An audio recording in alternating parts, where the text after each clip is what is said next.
you guys had a bunch of projects lined up, and then finally you like hit me up again, like, hey bro, like when are you gonna come? I was like, oh, like he really wants me to be on there. Dope. I wasn't sure. Who, me? It'd been a minute. Like, so what? it'd been a minute. Yeah, yeah. I want to get Carlos on too. Carlos. Yeah, just because like he the other day when he came. I saw you were driving his car. Yeah, and he was like super cool with it. He's like, "You want to drive it?" I was like, "Are you sure?" Carlos is super relaxed, bro. man. Yeah, he was like, He's super chill. I didn't even ask. He was just like, "Yeah, you want to drive it?" And I was like, "Sure." And then like we would go to restaurants and we'd just be chilling and eating and drinking, and he'd be like, "Yeah, drive it. Like go to the next spot." I was like, "Are you sure, bro? Like, what if I crash it and we die?" It's a big responsibility. investment. Yeah. No, dude, he's super cool about it. And dude, he bought that thing so cheap. It's crazy. You're talking about 52, right? Or something like that? So Hey, we don't got to talk specifics. We don't got to talk numbers. we do. Bro, he bought it cheap. Yeah. Like real cheap. That's what he said. Like he could probably turn around and sell it and make money. Like that's how cheap. Really? Yeah. Damn. I want to ask that too later. Get that closer to you. Like right there. That's good, yeah. I think it's just this beanie that's just blocking out the sound. Maybe. Everything Probably. sounds so far Well, away. it's 'cause you have the beanie and you also have be the sweatshirt. careful because this thing is almost hitting your chest. Okay, so I'm gonna go out like that. Yeah, you maybe can also extend can you this twist further it out. at all? No, No, that's the only it's thing I not. can't. That's good. Ready? Ready? Angel, thank you so much for joining us, man. How you been? I'm good, man. I appreciate you guys having me on here. Dude, it has been a while since we've seen each other, man. You're a busy guy. It's been too long. Yeah, I know you guys made a couple attempts to have me on here, and I felt bad, man. I was like, man, I just got too much going on. Work got me tied up, but no, You're a busy guy, man. You're a busy guy. I'm glad you guys got me on here. So What days do you have off? Well, it's frustrating, man. So we at one point we were at like 8. So we were at 20 salespeople, and then since COVID we downsized to 6. We got up to 8. And then we had a couple people leave. So normally I was on a Tuesday, Wednesday schedule. And then now it's like whenever they need coverage because we're, I think, down to 5 people right now. Oh, for those that don't know, can you tell them what you do for? I do car sales. So, yeah, I mean, I work over at Hansel Ford in Santa Rosa. So if any of you guys need the plug, I'm there to help out. So. I'll put the link in the description. Link in the description. My God. Give you guys my business card. Business card and everything? Yeah, so you guys, I should have brought one. You should have. I think I have one. No, I don't. I don't know. We'll take a screenshot and then we'll like clip it into the video. Well, boom. Well, I would Yeah, have we'll put all your plug info you in the up, bro. description. I would have thrown it away after I crashed your parents' car. Oh my God. Did I ever tell you about that? Can I hear the story? Oh, dude. Okay, so Oh my God. you're lucky it was my parents, dog. It was like the worst and the best Bro. person to happen to because the most understanding, but the worst at the same time because you're mortified. So I was like, I forget. So your parents about to go into finance to sign paperwork to take ownership of the car. And we were just getting it back from detail, and the detailers parked it in like the most random spot. It was like parked this way. There's a car on this side, another car parked this way. And so I go in there and I'm like, man, that's just such a random spot that he parked it. As I'm backing out, I look over my shoulder. Sorry, not talking to Mike. I look over my shoulder and I think I'm good. Boom. And I was like, oh my gosh. Your heart probably sank, dude. My heart was Literally, that was the last racing, step. Like, dude. he was just going to pull it out and we were going to drive away. That's it. Did everything good up to... It was the first car that he pointed out to my mom. She's like, I love this car. And then just like... I was like, Mom, it's the first car. Let's go look around. What did you say? Like, what are you, part of the anti-sales prevention team? No. That's funny, bro. I was like, what are you... I was like, I didn't catch it. I was like, Also, what? this is before she had bought it. So This is she just before she picked had it bought it. out. She's like, I like this car. No. So- This is after all the paperwork and we're about to take the car home. Oh, so Like, they were ready. Like, we everything. did everything. You're about to just get the keys and drive And off. Get the keys. dip. That's it. And you Angel did crashed it. everything crashed right, it. and he backs it up into another car, and it wasn't that bad. Hey, it was a my little guy. dent. It was like a dent on the bumper and a dent in the tailgate. And I was like looking at myself, and dude, like I felt like just white like ghost came over me, bro. And I was just like, how am I gonna explain to them that this car that I just sold them has now been in an accident? Because I was like, one of the things I was like, hey, look, this car's got great history. It's never been in an accident. One owner. Yo, this thing's bulletproof. Bulletproof. And then boom, I just smacked it. I was like, oh my gosh. Did anybody see you do it? The cameras. Oh, okay. So what did your boss say to you after that? well, dude, he's like, you got to go home. Like so right after that, I have to. So policy is if you get in an accident, obviously you got to notify someone because you could lose your job if you don't. So if you get in an accident, someone finds it, they see you on camera, like your job's done. So policy is right after you have to leave work, notify your boss, leave work, and then you go to get drug tested. So so they sent me home right after that. The next day, and it was like on a Friday, I want to say, because it was on a weekend because my boss was super bummed out for having me gone the whole weekend. And yeah, dude, I had to go get drug tested. And I remember one of my bosses is super concerned. He's like, hey, like, do you need like some cranberry juice or something like to rinse anything out of your system? I was like, nah, I'm cool, dog. I was like, I'm good. He's like, are you sure? And I was like, I'm good. He's like, I'd hate to lose you. You were driving a little. Yeah, you were swerving a little bit. Nah, that's all good, funny. Bro. My parents, I feel like they handled it really well. Oh, they were super understanding. And it was just the mortification. I was just like, man, it's the worst person it happened to. But no, it made it easy. They're like, hey, you know what? We'll just get it fixed and we're cool. So yeah. Other than that, he's a really good salesman. The one blunder. Yeah. What was I going to ask? How do we even get into that? How you been? You're a busy guy. Your schedule. We were talking about, my schedule. So, dude, yeah, it's been a while. I forget the last time we saw each other.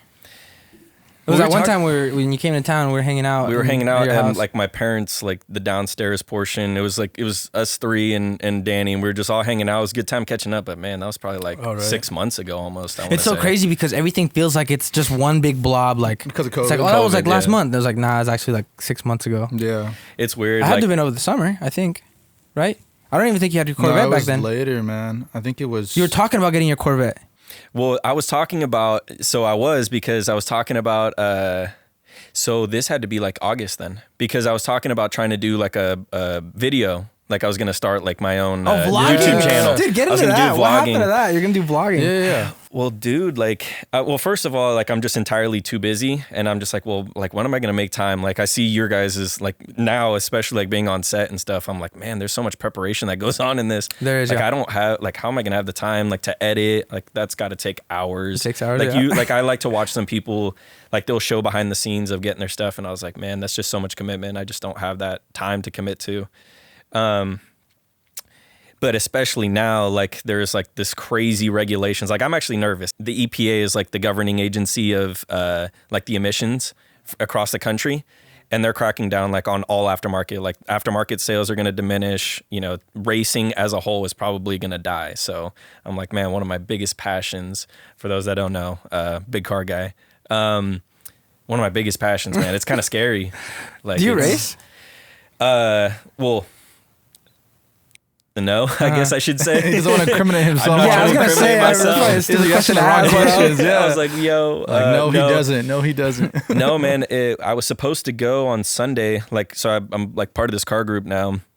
It's actually really cool. The president of the car club hit me up to join. Is actually, I sold him his car. So like, that's how I got into it. So I sold him his car.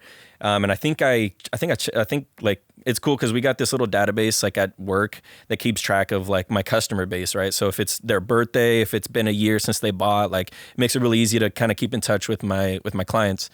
And I think it said like it had been a year since I sold him his car, and I was like, hey man, like how you been? Like, and he's super cool. Like I would actually hang out with him outside of work, and he's like, hey man, like I'm actually starting up this car club. Like you want to come join? I was like, all right, let's check it out. Did you know what kind of car you had? Yeah, so I had the black Mustang. You remember that first one that I got? Yeah, so we had like the identical car. So his car looks exactly like that. So he knew, and I was like texting him from time to time, like, look what I did. And he'd be like, yo, like, look what I did. So we always had like a mutual like admiration. And then finally he's just like, yo, like you need to join, like, let's do this. And then I was thinking like, oh, like, okay, cool. It'll be something fun. What do you guys do in that club? Like, what's the, do you have to pay? You have to drive around or what? No, so hang out. It's not, I mean, it's nothing crazy. Like we're trying to get it, you know, to where we're like a really recognized group. So part of a club called North Bay Head Turners. So if you look up Head Turners on Instagram, they probably have like almost 500,000 followers. It's just like this nationwide page, and they have sub chapters. So we're one of the chapters. We cover Sonoma County basically. And so he just hit me up, and we went, and I just met the whole crew. And I think there was 8, and now we're like 30 cars deep. Like we got 30 people. We go to like Cars and Coffee on Sunday, and it's up in Novato. We drive down to Novato every morning, get up at like 7, get down there by 9. I race back to get to work by 10. But it's just cool, man. Like you you just meet people with common interests. That's commitment, bro. It is sounds commitment. Like Jose talking about his frat. It's like we're the chapter of Sonoma County. Honestly, do you guys have it's a t-shirts? fraternity. Do you have t-shirts? We got jackets, t-shirts. If you look on my... You should have worn it, bro. I should have, man. I need to cop one of those Coast Boy podcast jackets. That's what I need. I saw that one. Show out. This one right here? Damn. That one. That. Great quality. Dude, I've been meaning to tell you. I actually had a phone call with someone today about that. Okay. About being like printing and material and stuff like that. You did? I did, yeah. I forgot to tell you. I was going to tell you that on the way here. So... But yes, back to you. When we get them out, we'll hook you up for sure. Yeah. And if you need, like, do you already have, I'm assuming you've already got your person to help you with printing and... Yeah, but what were you going to say? I was going to say, because he's got, like, the jackets that we have are super nice material. Like, I don't know anything about it, but if you needed the hookup, like, this guy gives us crazy discounts on, like, trying to order jackets. So I'm sure he could custom print some stuff for you guys. Yeah. It'd be pretty cool. Like, absolutely. like, banners. Like, we know a couple people, so it's pretty cool. Yeah, we could talk after.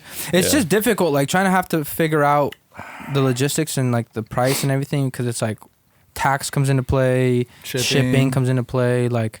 Sizing. Yeah, like at first we were just gonna order them from a website that Blake told us about, and just like get the best fabric we want, and then ship them to our guy. Just order it from online, have them shipped directly to him. He prints, charges for the print, and then pay the shipping. So it's like shipping, then shipping. So it's like if we could just find someone in town, it'd just make the thing way easier. Like minimize the steps. For sure. But yeah, I mean, we had some. We're just exploring our best options now. Because it's like if we could just get it like the best quality for the lowest price, it doesn't really matter how many steps. But usually the shipping is what really kills everything. Yeah. So we just get someone here that already has the material and stuff like that. What I think is cool too, like with you guys doing that, is because obviously the whole, like, I feel like the core premise of your guys' podcast is like trying to give back to the community. So if you're keeping business local, you're helping the local economy, and it just kind of comes full circle. You know, each person helping each other out. They're helping you with your branding because they're helping you with your jackets, your banners, whatever the case may be, but you're also supporting their local business. So I feel like it just kind of comes full circle. Oh yeah, if we find someone here local, yeah. Yeah, exactly. That's what I'm saying. Our whole thing was like we want to do a pre-order model. So we're not having to buy a fuck ton of inventory and try to just get rid of it. So like if we were to do it that way, like let's just say we pay $300 for 20 plus shirts, we're gonna have to guess the sizes. We're gonna have to try to sell everything. Like what if it doesn't sell? Now we're stuck. So we're like we just bury our hole. It's like, but if let's just say like, hey, we're releasing on Monday, and you're like, dude, I want a large. Yeah, like we just write your name down. Like we'll just keep a customer database, like how you have it. You're very familiar with that. Do the same thing and just kind of like highlight which people have bought and which people have paid, and then that way we can just, you give us the money, we'll take our chunk, and then we'll pay the person whatever it costs to ship it and to make it, to print it.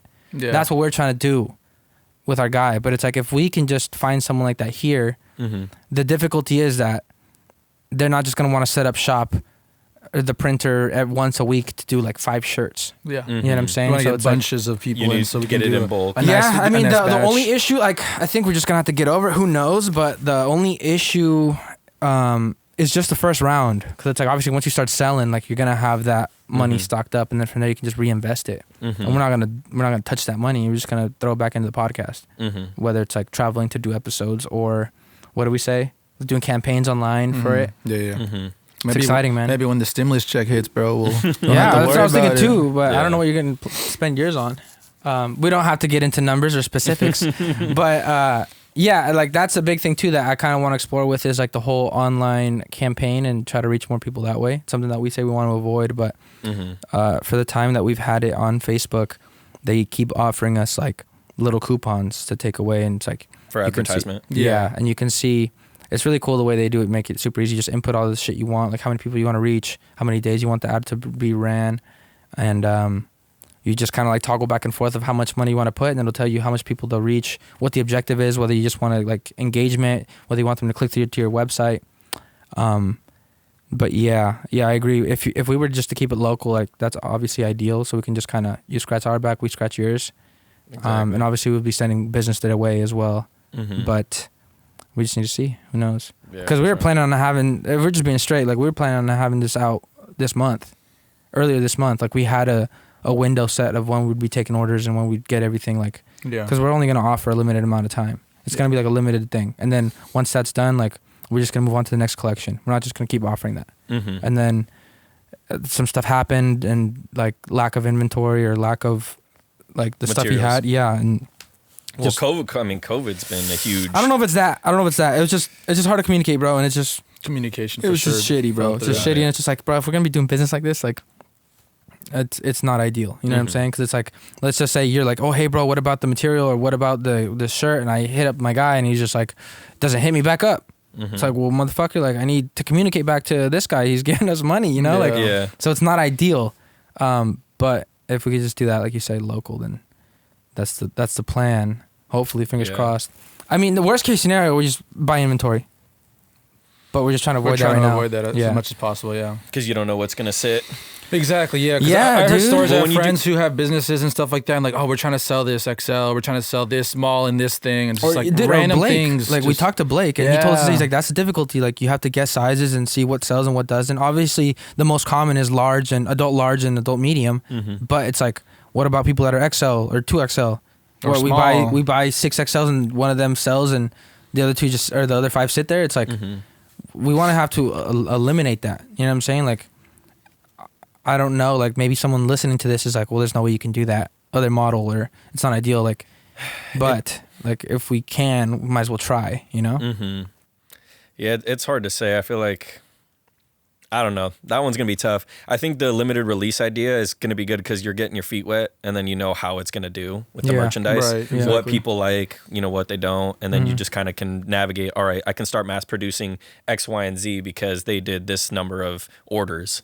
So I mean, our thing, like we have so many, like this is just kind of fun because it's like, it's, how would I say it? It's weird. I don't think we've talked about it, but it's like there's like this. I'm like in this weird dilemma. It's like I feel kind of bad selling to like my friends because it's like I'm reliant on them paying me money. You know what I'm saying? I kind of got that feeling with like with the bread. Well, look at all I'll say about that is when you have something that you're selling and you have really good friends with somebody, it's almost like an expectation where the friend's like, well, you're going to hook it up. Like, you're going to give it to me, right? Like, it's going to be something like a free gift, but it's like, you got to support your homies. You got to, Yeah. It's the awkward conversation. It's funny you say that because like for me, like outside, like I had a really, with your parents, it was super easy because so kind of like back at my job, like, when we take cars in on trade so we have 8 dealerships, right? So if my dealership takes the specific car in on trade, I can control the price however I want, right? I can sell it for X amount of dollars, whatever I want to do, right? Not me particular, but the store. When it's outside of that dealership, we have to abide by the other store's rules. They're like, okay, you can only discount 10%, you can only discount 5%, or they say you can't discount at all. And so when you try and take care of your friends and you're like, hey, by the way, I can't really give you a good deal, like I can't discount anything, then you feel crappy. So the good thing with your parents is we own the car. That's why I was able to hook them up so nicely on that car. But back to what you were saying, it's like sometimes it's like at the same time you're like, man, I want to take care of my buddies, but sometimes it's like the worst also. Yeah, you're like stuck in this. Yeah, because you're like, I want to help them out, but you're like, man, I got to eat too. Yeah, like, exactly. I don't know, but I that's true. But I don't even think it's that. I feel like just like selling to your friends or selling to people it's almost like predatory. It feels weird. You know what I'm saying? Like even when you're hooking it up, you almost feel like not necessarily hooking it up. Let's just say I'm trying to sell this, and it's like I know they're gonna buy. It's just like this weird feeling of like you're taking advantage of. No, I got you. Money. I got you. I don't feel like that at all. Well, it's like if I'm being honest, like that's how it feels with bread. Like when we sell the bread, like it's like. So you don't want my money or what? I don't know. It's just this weird feeling. Maybe I'm just a shitty business person, man. No, it's you. I mean, it's just I've got the same thing. I've got a guilty conscience, man. Like I just like when it comes to people that I know, I'm just like, man, like I'm like, oh man, this is gonna be an easy sale. Like they already know what they want. Usually, like they'll hit me up. They're like, this is what I want, and I'm like, oh great, like this is what I can do for you. And they're like, all right, cool. But then for whatever reason, when it comes down to it, I'm just like, man, it's for whatever reason, I get nervous. Like when it's someone I don't know. Cool, calm, collected. But then when it's people I know, I'm nervous because I feel like I have to give them this. It's got to be something above and beyond. You know what I mean? Like the service got to be above and beyond. So back to crashing the car. I was like, man, I'm supposed to give these guys hey, we don't gotta talk about it anymore, guys. We don't even gotta talk. I totally forgot about that. Hey, it's in the past, bro. It's in the past. Don't even worry about it. Anyway, you know what I mean. We got the car. Everything was good. The good thing is that you guys took care of us after the fact. We didn't have to pay anything. You guys gave us a loaner. Oh, really nice car. A fact. Yeah. A fat Ford F-150 That Damn, they let really? my mom. You gotta pick one up. You know you like that one. Dude. That was a nice one. It He was was hitting lit. me up after. It He's was like, lit. hey, He's bro, like, I oh, like this this is for guy. your How mom. much? They like sent her a Ford F-150. Like, dude, you know my mom's like scared to drive cars. You know that, right? Like, give her a sedan or something, like SUV. Because the one she got is a Mazda. Mazda CX-5. Uh-huh. Yeah. And when her Mazda was in the shop, they sent her over a Ford F-150. There's a fat ass truck, bro. Like you're driving a school truck Jesus. or a Yeah. school bus. Yeah. It's a big truck, but it rides real nice. Dude, it's so nice. Good Super on gas comfortable. too, which is crazy. Really? Like, yeah, dude, just Yep. it makes you want a truck. Super smooth. Best selling truck in America for 44 years. How much do those go? Just depends. I mean, base, like super stripped down, like work trucks, they start around like, I want to say like 37. Like they always put rebates on them, which is rebates are like manufacturer incentivized deals. So like anytime you see like those 0% ads, or they're like, hey, you know, 199 or like 199 down, you know, that's it. Like those are manufacturer incentivized deals. Sometimes you can pick up a brand new F-150 for like under 30 grand. And you're just like, Damn. holy crap! Like I got a really nice truck. That's not bad. Yeah, it's pretty cool. Do you enjoy doing what you do? Selling cars? So Be honest, Angel. no, yeah, so I like I mean, I could talk cars all day long. I could talk to people all day long. I love that aspect of my job. The one downer is, and this was something that I had to get adjusted to, is from back in the day, like car salesmen just had a terrible reputation of just taking advantage of people. And so when I came into it, I'm just this innocent kid that I'm like, man, I'm used to bussing tables and like, oh, I'm an order taker, right? And sometimes you got to kind of tell people, you know, you're like, oh, yes, you're right. Yes, you're right. You know, customer's always right. But in the car business, like you got to kind of stick your ground a little bit. You know, sometimes you got to be confrontational. Why is that? To make the sale? I mean, because sometimes you'll end up in a situation where a customer is like, oh, you know what? You know, I'm just looking around today, and you're like, well, it's pouring down rain.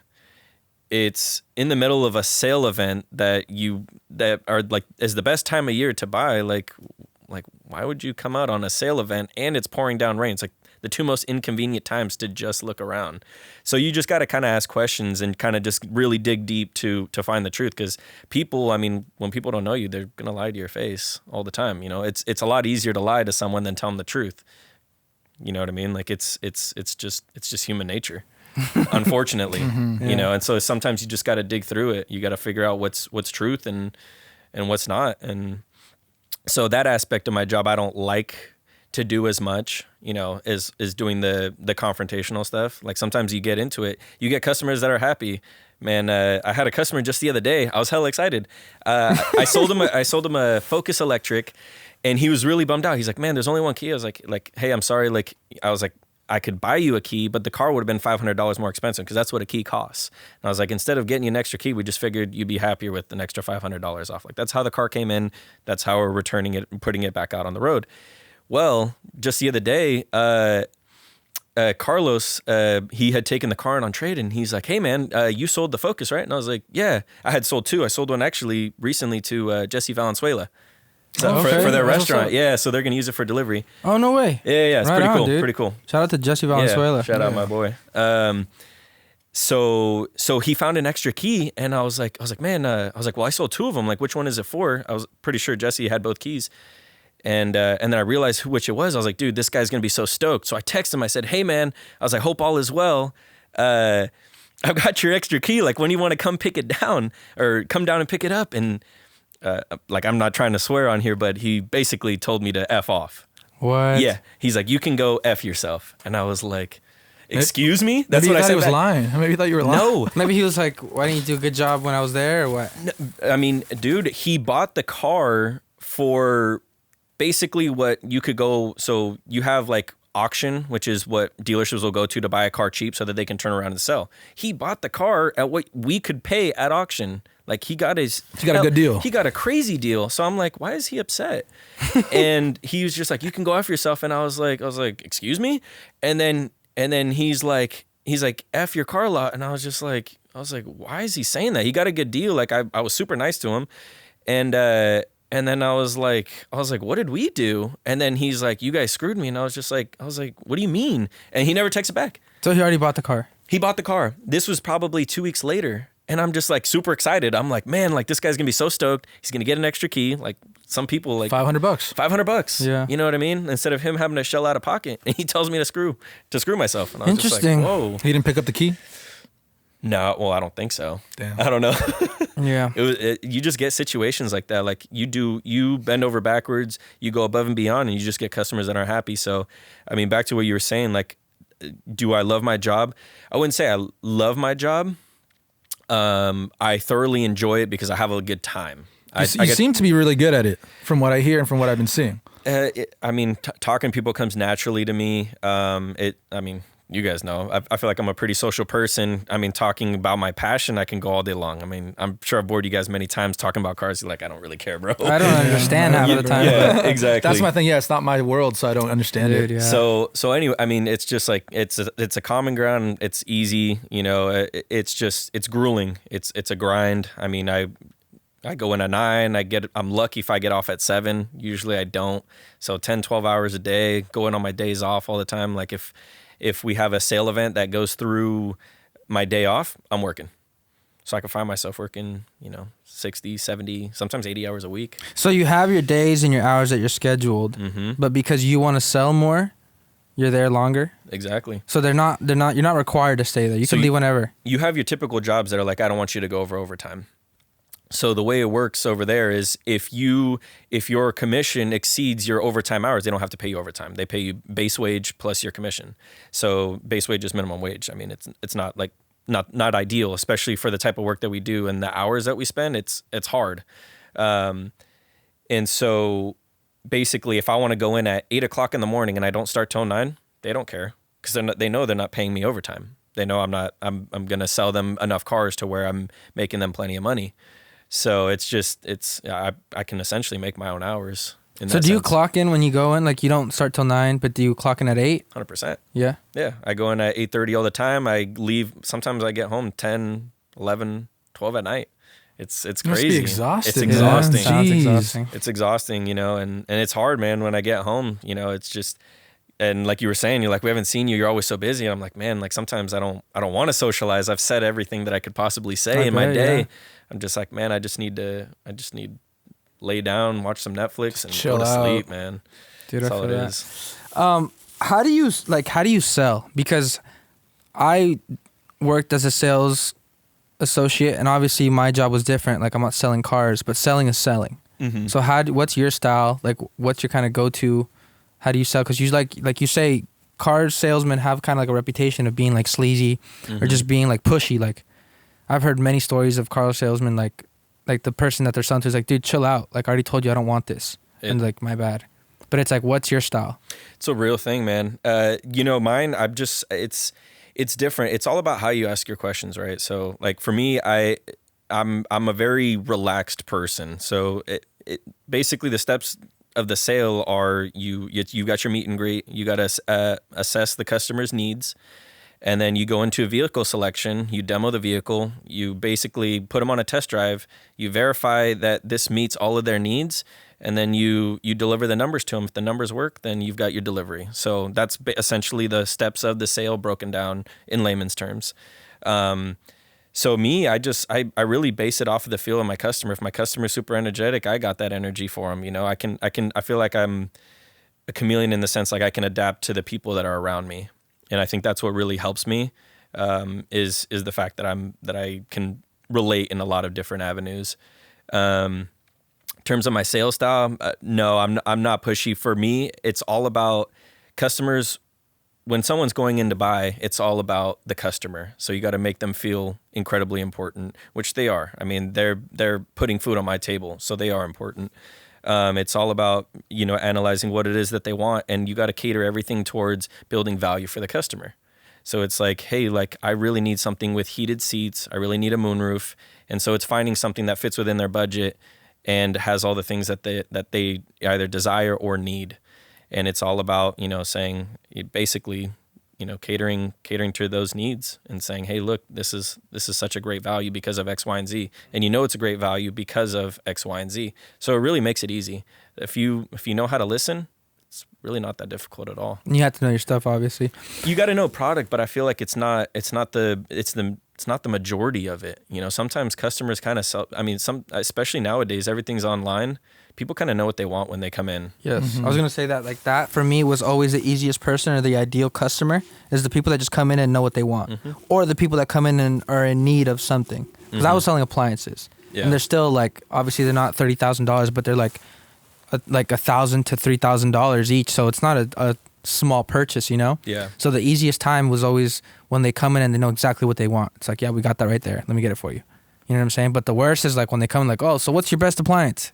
It's like, it just depends on what you want. Depends on what you need. Like, I hate that. But again, like that sales style, like, I feel like is what's the word I'm looking for? Is different, because obviously like I mentioned earlier, the reputation is like just trying to shove it down your throat and make the sale. It's like, it's easier when you just get a customer, because that's another thing too. Like, you have customers that don't know, and it's just, to me, in my opinion, it's just a waste of time.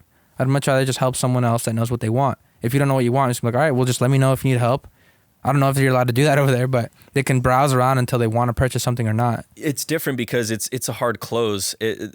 Car sales is what you consider the hard close. It's trying to get them, because the likelihood, I mean, your chances, when you have someone on the lot, it's a controlled environment, right? So you have the ability to control the atmosphere. Obviously, like you as the customer always want to feel in control, and you always want to make them feel in control.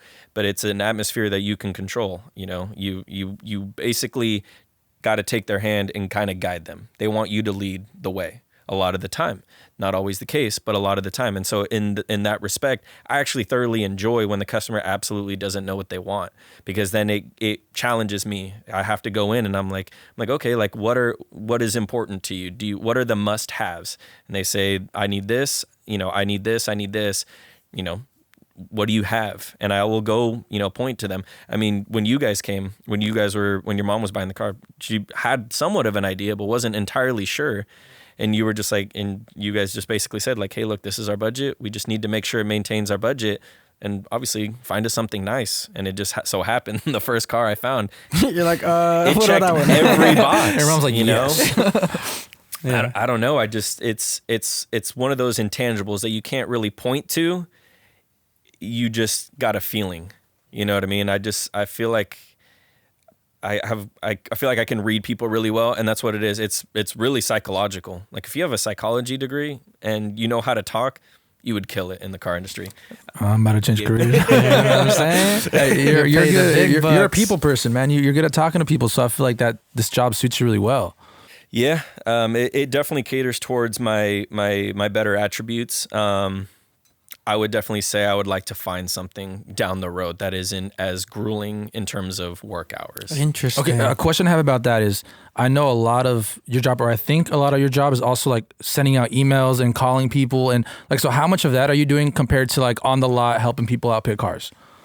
So it's kind of difficult because each dealership is different. No two dealerships are the same. Our dealership has natural traffic. So we have the largest dealership in Northern California. So north of San Francisco, we have the largest car dealership. Oh, damn. So we generate, customers from Mendocino County, Humboldt County, all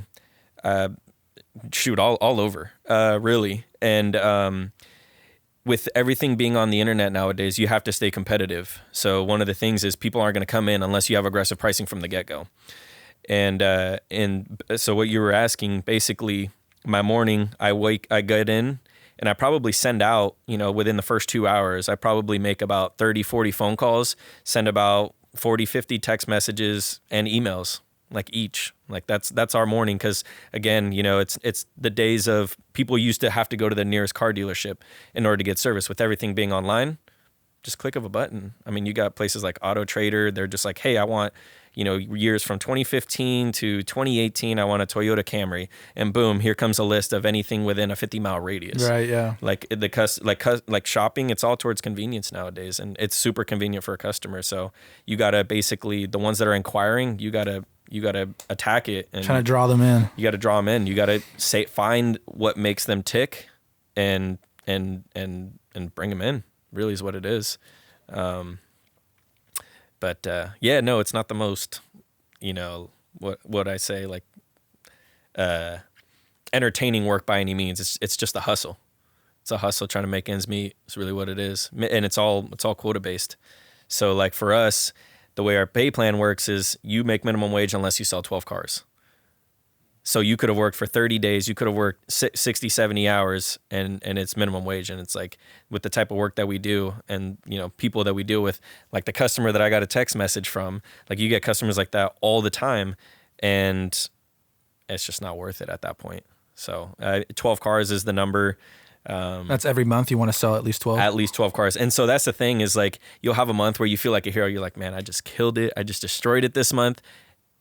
And then it hits to 1 the next month. And you're like, damn, all right, here to 0. Does that get to you at all? Does that ever like, damn, like this, what happened this month? Like it goes both ways. You got a month that you're just like, crap, like this was a horrible month. And then you know that the next month you can start completely fresh. So slate clean. But when you're on a consistent roll that you're just consistently, meeting your quota and making the living that you want to make, then yeah, it can get kind of tiring. You're like, man, like I feel like I've earned to be consistently paid X amount of dollars, but I mean, it's not how it works. Not how the game works. It's what you put in is what you get out. And realistically, like how many sales can you make in a day? Because when we were there, surprisingly, it took a lot longer than I had thought. So the national average for a car sale is 4 hours. Yeah, it took a lot. So a lot of time. people don't understand that. Yeah, I didn't know that. People are like, man, like 45 minutes, I should be in and out. It's all the paperwork, right? Well, it's not even that. I mean, sometimes you get a customer, it takes them 2 hours to decide on the car. And as soon as they finally are like, all right, great, we decided on the car, now we're working numbers, and they're saying, hey, this doesn't work for me. So then you spend another half an hour to an hour, trying to make the numbers work for that customer. And then they're like, all right, great. Can we go now? And I'm just like, well, hey, now you got to put your name on the actual car. So it's just a process. Mm-hmm. And you have to send information to the bank and get approved and stuff like. Mm-hmm. So crazy. That's the thing is not everyone comes in. Not everyone's got, 800 credit score. Not everyone, makes 6 figures to where it's just auto approval. The bank's like, oh, absolutely. That makes a lot of sense. You got people that are trying to get, $50,000, $60,000 cars that just on paper don't budget out for it. And that, takes a long time. What if people just come? What if people just come? What if people? How often does that? I'm just joking. You can go. That's the first time that's happened. Sorry, I was just being stubborn there. What happens when people come in with just cash? Can they do that? Just purchase it cash? Is it more convenient for you guys? It's a baller move, man. Not necessarily. No. So for us as a salespeople, we don't care. I mean, that doesn't. You get your money either way. That doesn't. Why do I always hear that? Yeah, bringing in cash is always like a better thing to do, or because I don't know where that came from. What I can sell a customer a car, doesn't matter if they pay cash or they finance it. I can sell a customer either way. It's just when customers come in with cash, they feel like, all right, I've got extra negotiating power because I have cash. Right. You're not financing me. I'm not financing anything. You're not doing me a favor. I'm doing you a favor. I'm coming in with cash. So what can you do for me? Right. Yes. Oh, they're thinking if I give you cash up front, you could take $5,000 off the car. I can get a better deal for it. Yeah, exactly. So you got customers that'll come in and I mean, back to the point where I was talking about how everything's online. You got to be aggressive from the get-go. Yeah. So sometimes you get customers that come in, they're like, all right, boom. Hey, this car is listed for 50 grand. Can you do 45 out the door? And out the door means it's sale price plus taxes, registration fees, and taxes. It's about ton. It's about 10%. All those fees is about 10% on top of the sale value. So you get customers that are like 50,000 and we want 46 out the door. So first I have to discount $5,000 to get it to 45. Then I somehow have to cover another $5,000 in taxes and registration. We're talking $10,000 off. It's not possible. It's not possible. You only can do 5? It's different per car. Each car has different costs. Interesting. It's different. So the only people it doesn't benefit is the bank because obviously they make their money off the payments. Yeah. It doesn't necessarily benefit the dealership. So my dealership will hate me for probably saying this, but giving you guys the plug. So where dealerships can kind of make their money is off interest rates, right? So sometimes you'll have customers that they'll come in and they're just not sure how you have your financing set up, right? And so sometimes that's why financing is heavily pushed in a lot of dealerships. At the dealership that we work at, we're pretty flexible about that. We're like, hey, you know what? We're going to sell the car at a good price. We'll make a little bit of money, but you'll keep returning as a customer. You're going to service with us. And so we provide a lot of benefits in other avenues. We're like, hey, look, we're going to take care of these guys right the first time so they want to keep returning business. And that's basically my motto. I focus on treating customers right from the get-go, so that they want to keep coming back to me. Yeah. And that's really where it's been. Like I'm almost 3 years in the business. Most of my business is, repeat and referral. When you get repeat and referral, you're building your own book of business. That's good. So as a salesman, really good. I'm essentially an independent contractor. That's good. How are you with communication? Because I remember when we bought my first car. Wait, what? It's a different story. When we bought my first car, like the salesman was like super cool guy. Mm-hmm. And then he sold it to us, and I had questions after, he just ghosted me. And I'm just like, damn, this guy sucks. It's like I said, the unfortunate reputation that car dealerships have, because you just have some people that just really don't care. You got some people that are trying to make their money today and they're not focusing about tomorrow. Right. So like you as business, like just any kind of business owner, you always want to figure out how you can get your customers back. And so for me, I'm answering on the spot. I'm always sending text messages and emails. If they're unhappy about something, I'm trying to address it as quickly as I can. It doesn't always happen. And another unfortunate part of my job is I have my cell phone number to hundreds, if not thousands of people. So on my days off, I'm getting phone calls all the time. And I'm like, hey, man, I'm just trying to have dinner with my family. Can I call you later? You don't have a work phone that you can just hand out to people? No. Like a desk phone? I remember that desk- because Carlos, that always happened to Carlos too, where I was out having dinner on the weekends. He's like, sorry, I have to take this for work. Mm-hmm. I'm like, it's Saturday at Would you 7 advise that, or o'clock. would you recommend people get a work phone? So we have work phones, but if you're away from your desk, I mean, that's the thing is that It should be your day off then. but trying to make a sale. But then we're trying to make a sale, right? So we're trying to be able to make money when we're not even in the shop. So if a customer says, hey, I want to come in, then I can set that appointment and I could say, hey, ask for Carlos and he'll get you all taken care of. I get half credit for that deal. Carlos does all the work. But because the customer reached out to me and I set that appointment, I am entitled to half a deal. So that's the thing is that there's a lot of benefits to picking it up, but it just at a lot of times it can be inconvenient where I just feel like I can't spend quality time with the family. Mm-hmm.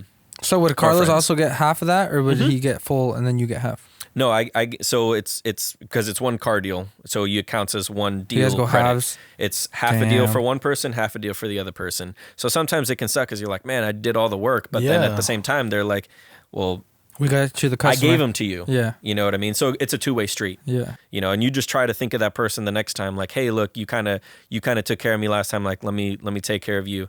And it doesn't always work like that in a dealership environment. Sometimes you got a lot of people that are selfish, and I'm grateful that at our environment we got a real family atmosphere. And I think that's why we do so well at our store is people feel comfortable where we are. They feel like we try to treat people like family.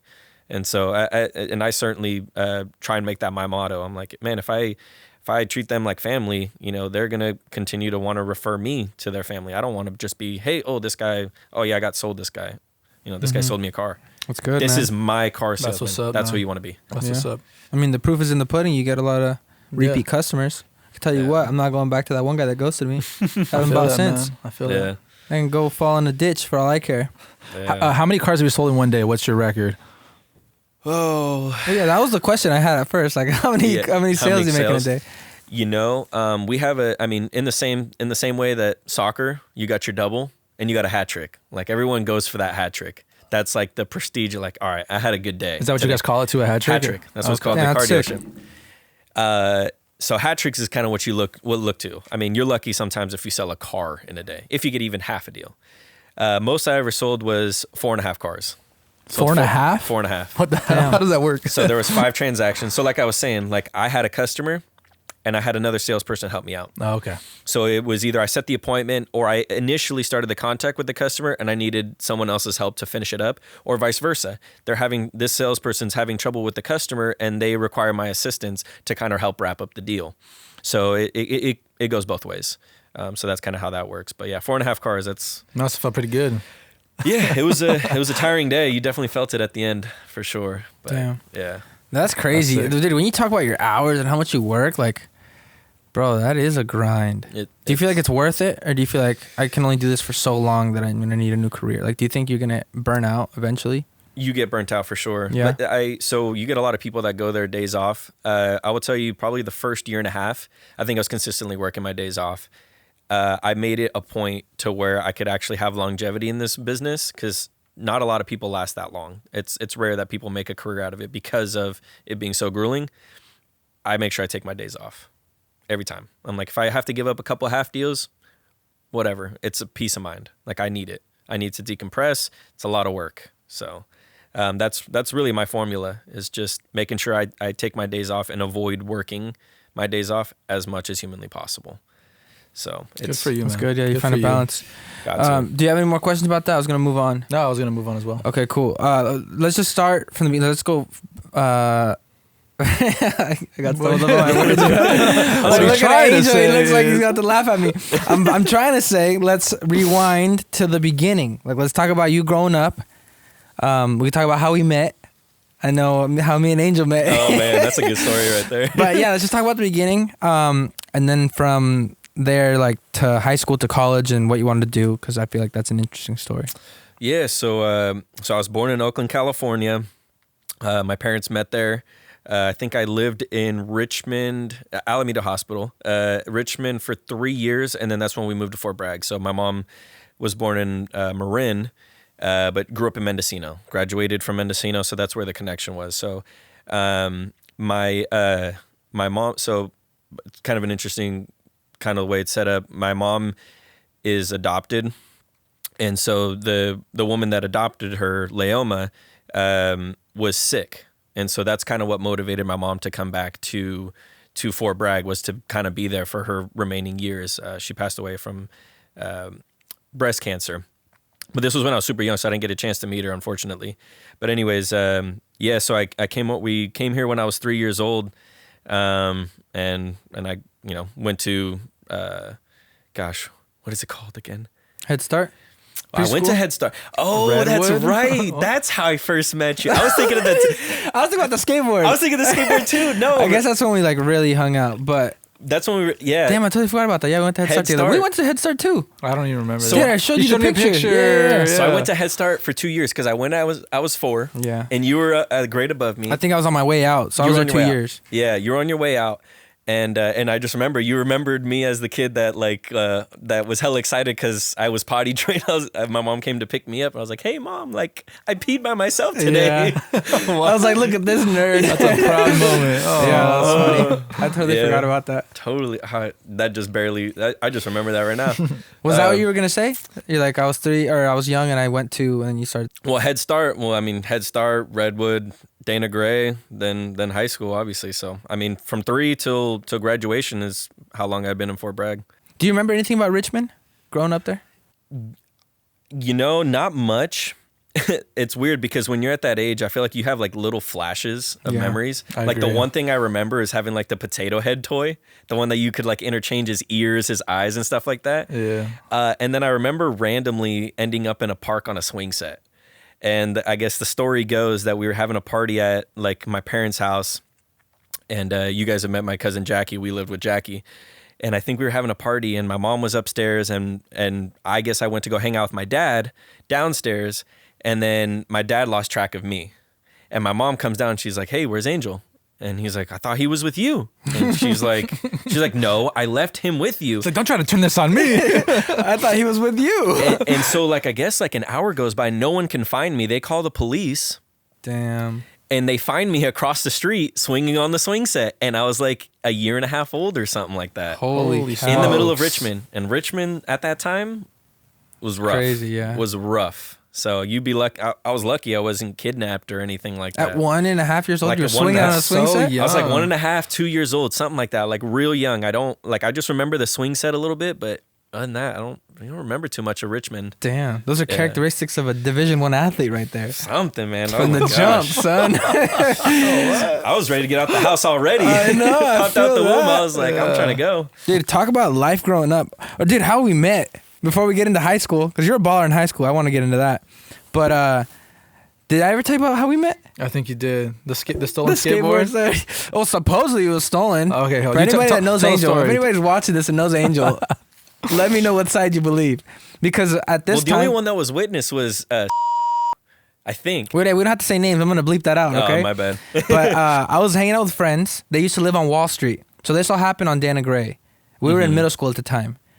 And I was with my friends. We used to skateboard at the time. You had practice. I was playing for Riptide. Yeah, I didn't play soccer back then. Shout out Riptide, man. Shout out Riptide, yeah.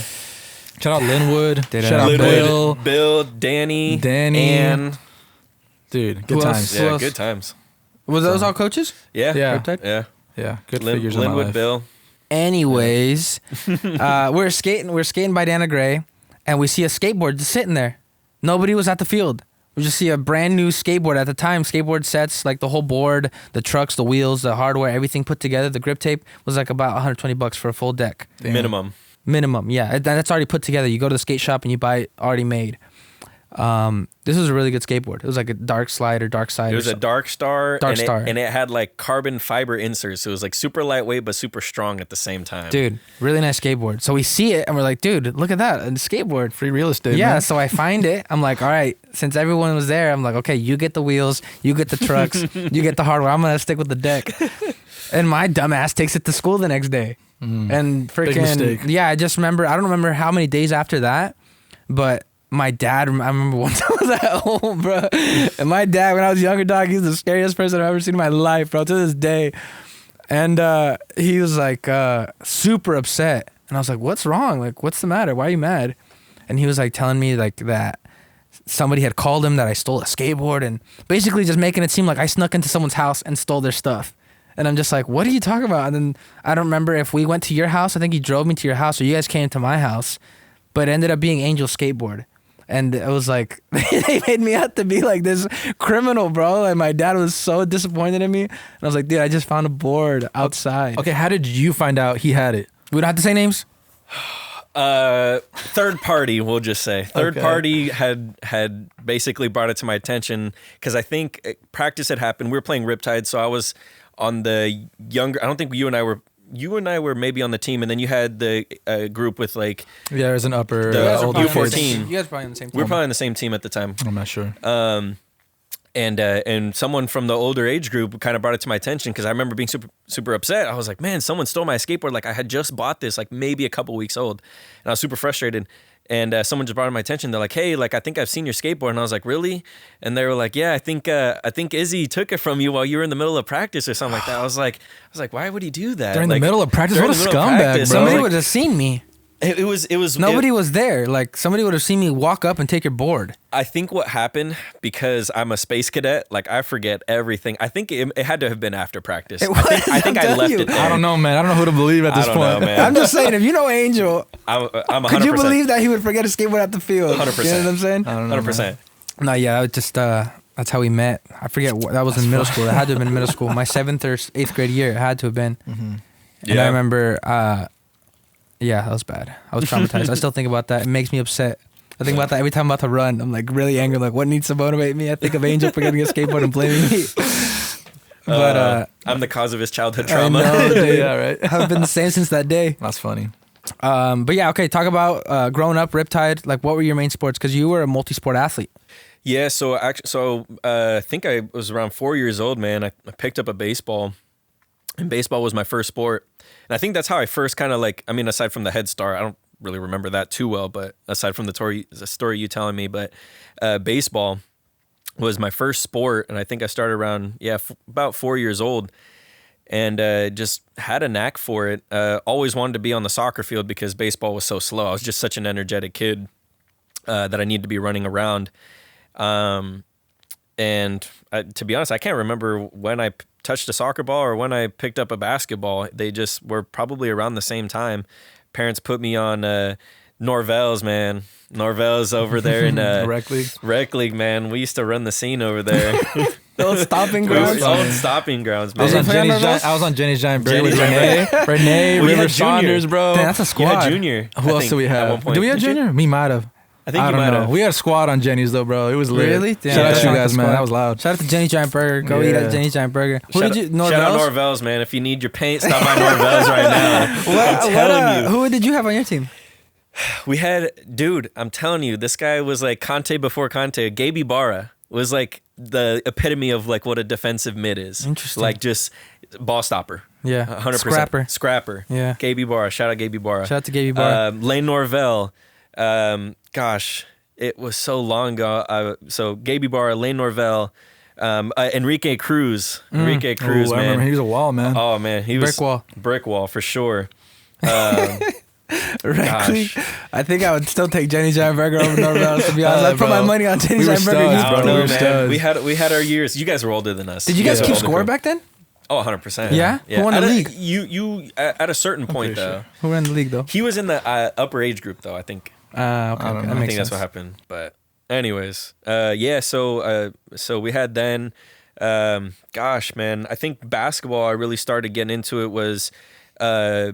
Bibbins. Remember that? His Yeah. basketball league, the old Yeah, and president. Dana Gray. Dana Gray. Yeah, I remember that. I think that's when I really got into it, man.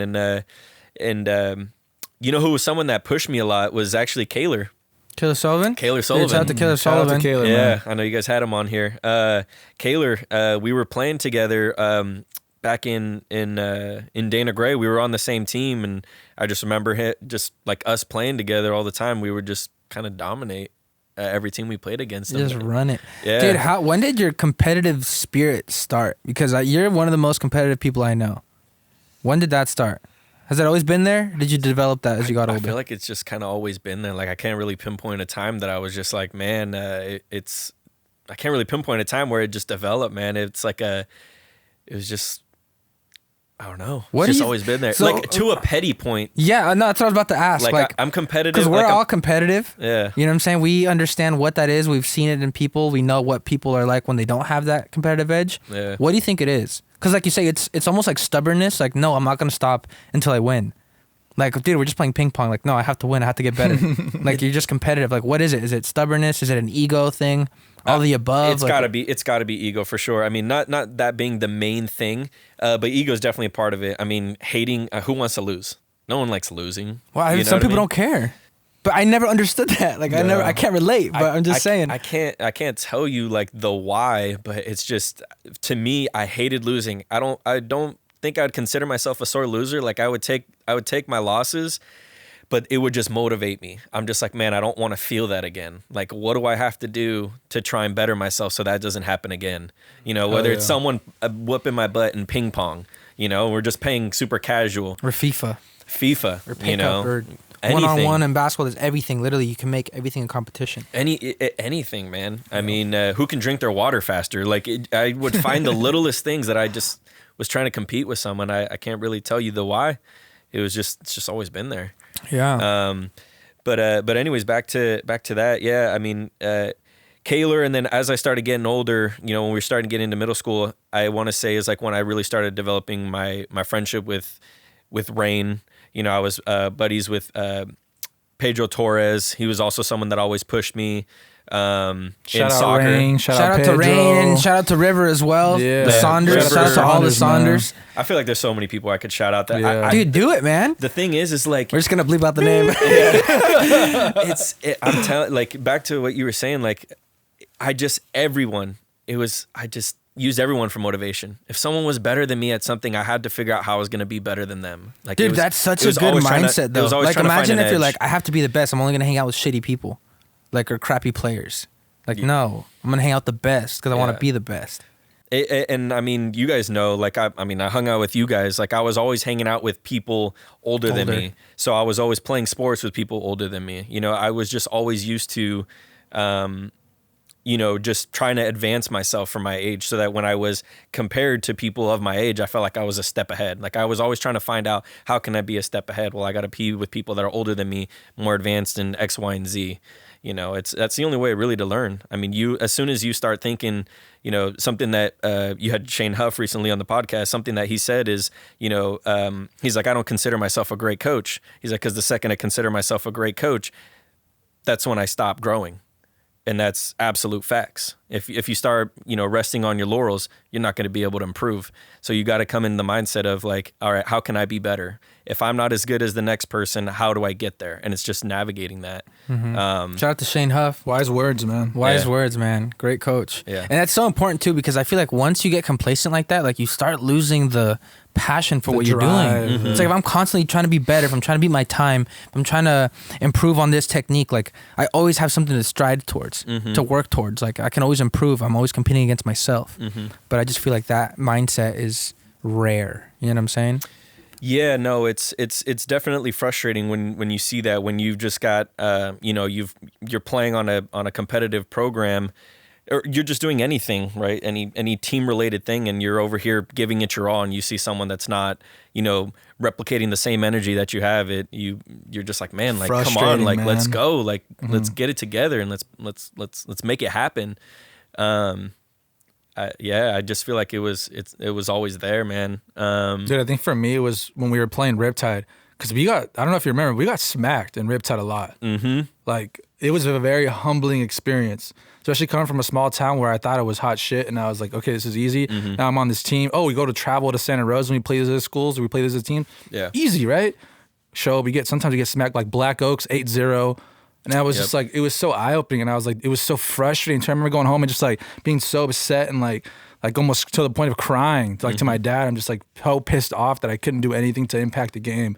And I think after that, that's when it like flipped, and I was like, dude, like, I need to play harder. I need to play stronger. I need to play better. I need to practice. And Something that like always, like, I felt like not necessarily in basketball or baseball, but I felt like I was always overlooked in soccer, in a sense. Like, I was always being compared to someone else. Like, I just remember like always trying to compare myself to both you guys. You know what I mean? Like, you later on, obviously, like in college, because you got a later start, but oh, Gabe's this, and I'm like, okay, like, how do I get better than Gabe? Gabe was always the best in the friend group, huh? It was Gabe. Gabe was a man. Gabe. It was Junior. Junior Rise. Shout out Junior Rise. Shout out to Junior Rise, bro. I'll tell you this, man. Junior was one of the best things that happened to me, because of the fact that, like, it was funny the way we met. Like, we were in 7th grade, Miss McLaughlin's math class, and Junior was struggling. Like, obviously you saw, like, athletically he was always there, but kind of struggled in the classroom.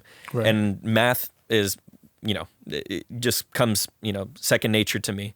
And so she put basically people that were, doing better with their grades versus people that were struggling. And that's how we became friends, is like, I was helping him with this class. And I think, I can't remember the grades, but I think he, got up from like borderline unpassing grade to like B or an A within a few weeks. And that's kind of how our friendship blossomed. But anyway, like, back to the competitive part, is like, one of the first days I went over to his house, we were playing FIFA, and I was like, oh yeah, I played this a little bit. And I remember he was using Spain, and I think I was using England, and he like smacked me 10-0. And I remember that feeling. I was like, I never want to feel this way again. How am I going to beat this guy? And I think I bought an Xbox that summer. And I just started gaming like crazy. And I took that personally. Oh, 100%, man. Anytime I lost, I took it personally, in the sense of, like, it didn't make me view the person as less, but in the sense of, like, I took it personally. I'm like, I got to get him back.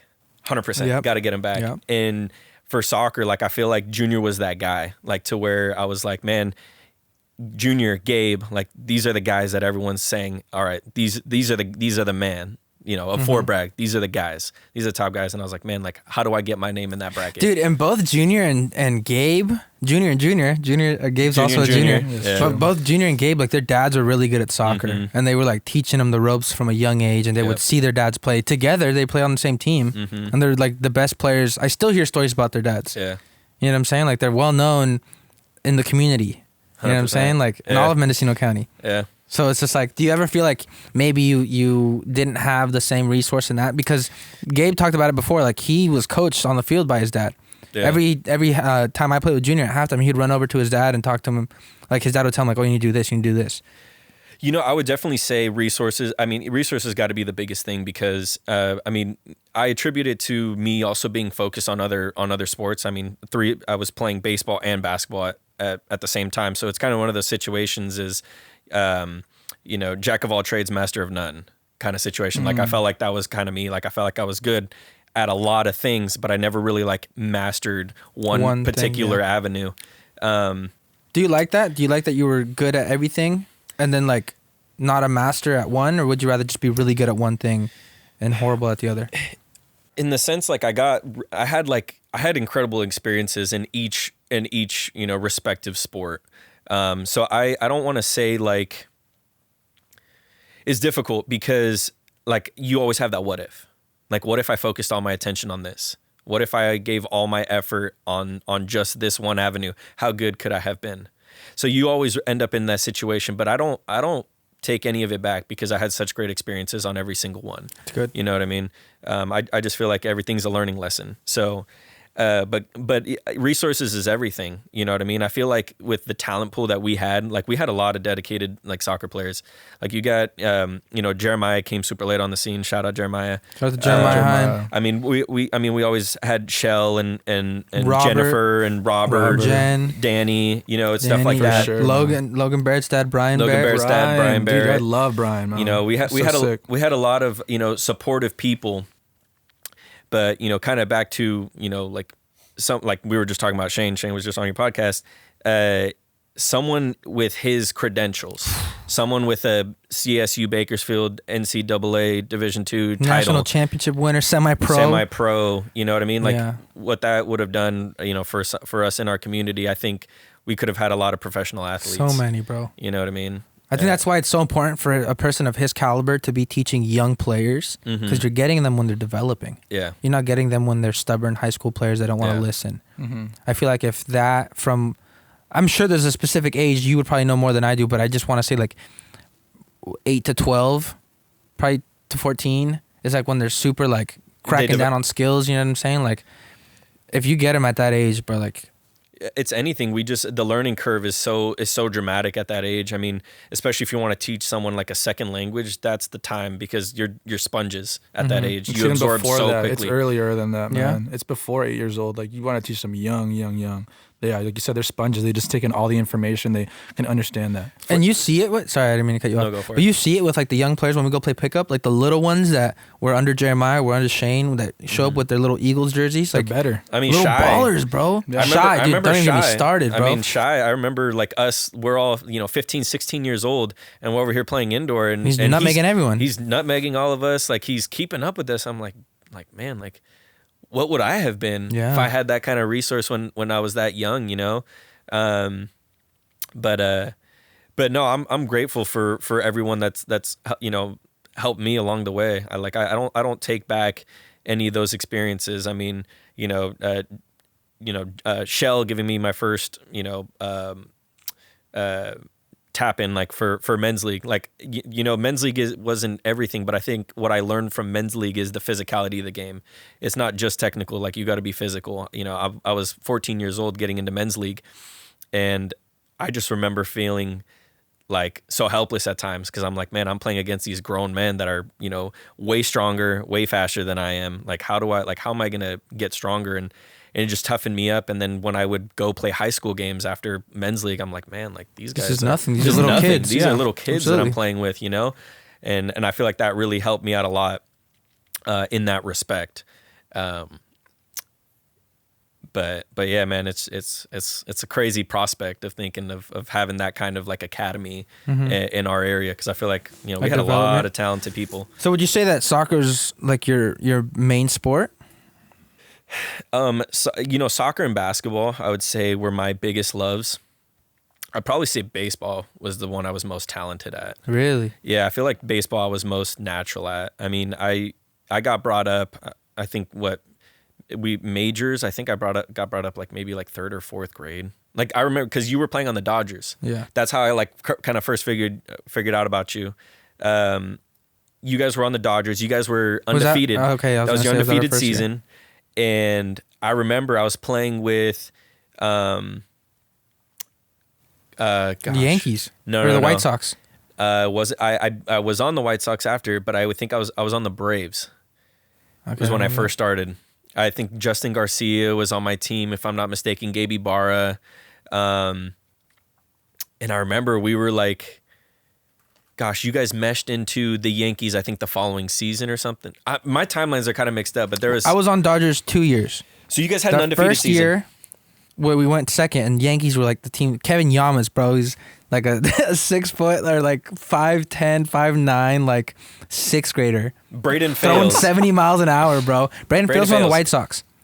So I was okay. So it was the White Sox. I'm sorry. The White Sox was that year when you guys went undefeated. I was on the White Sox. Braden Fales was on my team. Griffin Fales, Josh LeBou, Tyler Ashby. They're on the White Sox. Yep. Yeah. Shout out to Tyler Ashby too. So I remember like we almost beat you guys that game. And I remember Braden Fales, bro. Like I forget who was pitching for you guys, but Braden Fales just connected with the perfect ball. And you know how they used to have the advertisements out on the center, on like the center field, right on the fence. One of the flags flipped up, and I think he would have hit like a 3-run homer, and the ball hit the flag and dropped. And I think we lost to you guys like it was like 9-7, 9-8, and it was like down to the final inning. And that was the closest you guys were to getting beat all year. Bro, we were running it back then. I remember at that age. So my first year, it was like with Pee Wee, and it was with Sean Thornton, Grant Pardini, like all these older kids. Oh, Garrett Thornton was on my team too. Garrett Thornton was on our team. Sean Thornton and Garrett Thornton were on my team on the Dodgers. When I was with White Sox, he was on my team. Maybe this was the previous year. Maybe this was the year before me. Okay, so my first year with the Dodgers, they were on my team. We had the 2 Thornton brothers. Okay. And what was my point? I forgot what I was about to go to. You guys went undefeated. Oh, no. We came in second place, and that was the year that the Yankees were really good. Mm-hmm. And Rick Fales, I think, was coaching the Yankees. Rick Ryle. Rick Ryle, Sorry. yeah. Excuse me. Yeah. Rick Freitas was our coach. Haven't seen him since, bro. He was a great coach, but I haven't seen him in a while. Yeah. But we had Joseph Bruce on our team. Him and his dad brought like the fanciest like pitching machine, bro. Like an orange, just beep, beep, beep, beep, freaking launched the ball in the air, and everyone else was using those rotator ones. We had like the best. We had the best bats. We had the best technology, bro. Like shout out to Joseph Bruce. Yeah, man. Shout out to you. He almost took my tooth out. Joseph Bruce, dude. We almost lost my tooth because of him. Really? Yeah. But my point is that we got second place that year. We were really competitive with the Yankees. They got first. And then the next year we went undefeated. That's when we went undefeated. And that was, I think, Grant Pardini's last year. We lost Pee Wee. We lost Sean Thornton. Yeah, I remember. But we had the exact same team. And then I was like, dude, like I want to compete. Because they didn't have TLCs back then. Tournament of Champions. Yep. They didn't have it back then. And then the following year, they called again. Because they would call you and like, hey, are you interested in playing again? Mm-hmm. And I was just like, no, to be honest, like, I'm kind of bored of it. And then that year, I remember me and my dad ran into Rick Riles at Safeway, and he was like, man, like you weren't playing, I didn't see you on the list. He was like, I had to fight the other coaches to get you on my team. And that year they had TOCs. I think that was the year. There was one year that I was playing with Rick. There was one year. I can't remember what year it was. I think Joey Jordan was on your team because he was on the Yankees. Mm-hmm. You had to have been with Rick Riles. There was one year I was with Rick. And you guys went to TOCs. Yeah. Then it was probably that year. Yeah, I think that was the first year that TLCs came back. Yep. And that was my whole thing. I was like, bro, I'm getting bored of just playing in town. Like I want to compete. Like I want to move around. There's no next step. Obviously, it wasn't that advanced of a thought when I was that age, but it was like I was just getting bored of that. If it was like a competitive drive out of town, because I remember the year before I played All Stars, and we would travel to Cloverdale to South Ukiah. Best experiences, bro. So much fun. Best experiences. So much fun, and it was like. I was like, I want this. Like, I want to travel. And obviously, you see your friends traveling around for soccer and for other things. Yeah. And right there, I just kind of fell out of it. And then from there, I was like bouncing around trying to find sports to play and eventually fell into soccer. Just doing skateboards. Trying to pass the time. Yeah, just bored in town. You know what I'm saying? I was like, man. Oh, man. What a scumbag. No, yeah, dude. I believe you, Angel. I'm on your side, bro. He's over here if it means anything, I'm on your side. I'm just trying to justify my actions over here. He's trying to save face over here for everyone in attendance. No, man. Yeah, so I think I didn't play very much. Like, I think it was like those first 2 years, and then I think we became the Dodgers like the year after you started playing, and we weren't all that great, but it was Gabe's dad, Gabe Ibarra, and man, like his dad was the one that really like really believed in me and stuff like that, and kind of turned me into a pitcher, and I played pitcher and catcher, but he was the one that really kind of like gave me that start of one of the first coaches that I really felt like, man, like this is what it feels like to get love, Yeah. Like to have that belief, it makes a huge difference. And that's the thing is like you like it's different, man. Like when you have someone that truly believes in you and you feel that, gives you all the confidence in the world that you can be anything that you want to be. Dude, like Wallace said that one time. He's like, sometimes it takes someone else to believe in you before you can believe in yourself. 100%. And that's good. 100%. That's good as a coach too, because when you're that age, you don't realize it. But when you see like we were talking about earlier, when you see the younger players now, you're like, dude, that kid's got it. Yeah. He's so young, like, and something like baseball, obviously it's different from soccer and basketball, but you can just tell when players are good, when they're naturally gifted. It's like, oh, I just need to kind of polish things up, or like you're like they're that young and like look at their mechanics, bro. Look at their movement, like they hardly make mistakes. Like that's rare to find. You know what I'm saying? Yeah. Like I said, he really was kind of the first one that gave me my real start. And I think like after that I met, the Saunders family, and then obviously, that's like home to me, those guys. So shout out to the Saunders family. Shout out to the Saunders. Shout out to Shell and Rain and Jen and River and Skyler. The whole gang. The whole family. So, but yeah, Gabe was kind of the first ones in baseball, man. But yeah, I mean, Tournament of Champions, I made All-Star, like pretty much as soon as Gabe became my coach, I was All-Star every year. Up until I think I wanted to say I stopped in 8th grade. What position did you play? Well, at first they started me in outfield when I first got pulled up. I mean, that's where everyone like starts off when you're kind of coming up. But shortstop, catcher, pitcher. That's Gabe's really the one that kind of like had me focus on, pitching and catching and shortstop. He just saw something in me that, he was just like, hey, you need to start practicing these things. And I got pretty comfortable, with my throwing mechanics, curveballs, sliders, fastballs, knuckleballs. And man, good times. Like you said, All-Stars going into Ukiah. I don't know if we were the first team to do it, but 11 and 12-year-old, it was Ricky Rao, Shane Tupper, Joey Jourdain, myself, Gabe Ibarra. Man, I'm leaving so many people off. I feel bad, but Isaac, did you put Isaac? Isaac Villalpando. We won that year. We made it all the way through. And then so what's crazy is after we won All-Stars, we went to play Petaluma for the second round. And we played Petaluma first, and we played Sebastopol after. The first team that we played was, I'm confusing either Petaluma National or Petaluma American. And I want to say it was National. And a year or two later, that was the same team that went to the Little League World Series. And we got scraped. I think we lost like 11, 12 to nothing or something like that. So it's crazy. Like when you, like big fish, small pond, we thought we were like hot stuff. We go into Petaluma and man, we felt it. So what separated you guys from them? Like what made them so much better? Man. Because in a sport like baseball, it's like if you have a really good pitcher, it's like you're forcing, you know what I'm saying? It's like, it's crazy because so Joey was pitching, and Joey, I mean, at the time, he was like so much bigger than anyone. He was huge. Yeah, Joey's huge. But I felt like everyone on their team was that big. I remember being like 5'2", 5'3" at the most. Because like every kid was that big. Because like in baseball, like size isn't. You know what I'm saying? Like it's not like I'm going up against them to get a rebound, or I'm like going body to body with them. Football or something. It's like it's. I don't even know how to explain it. It's like almost like chess. Like you're not touching. You're not. Yeah. You know what I'm saying? Like. They just had this swagger about them, man. They just had like those, intimidating. Your DeMarini CF4 baseball bats. You got your Nike backpack that's got your cleats in there with your bat hanging your out. Number engraved in it. Your number engraved, your name. You got the Nike sweatsuit. They just swagger. had it. They got the swagger, man. You got the look. Resources. It just boils down to resources, man. People that give you that time, attention, funds for you to really reach your full potential. I feel like that's what it is. It's investing time. As much time as you invest is what you're going to get out, basically. Yeah.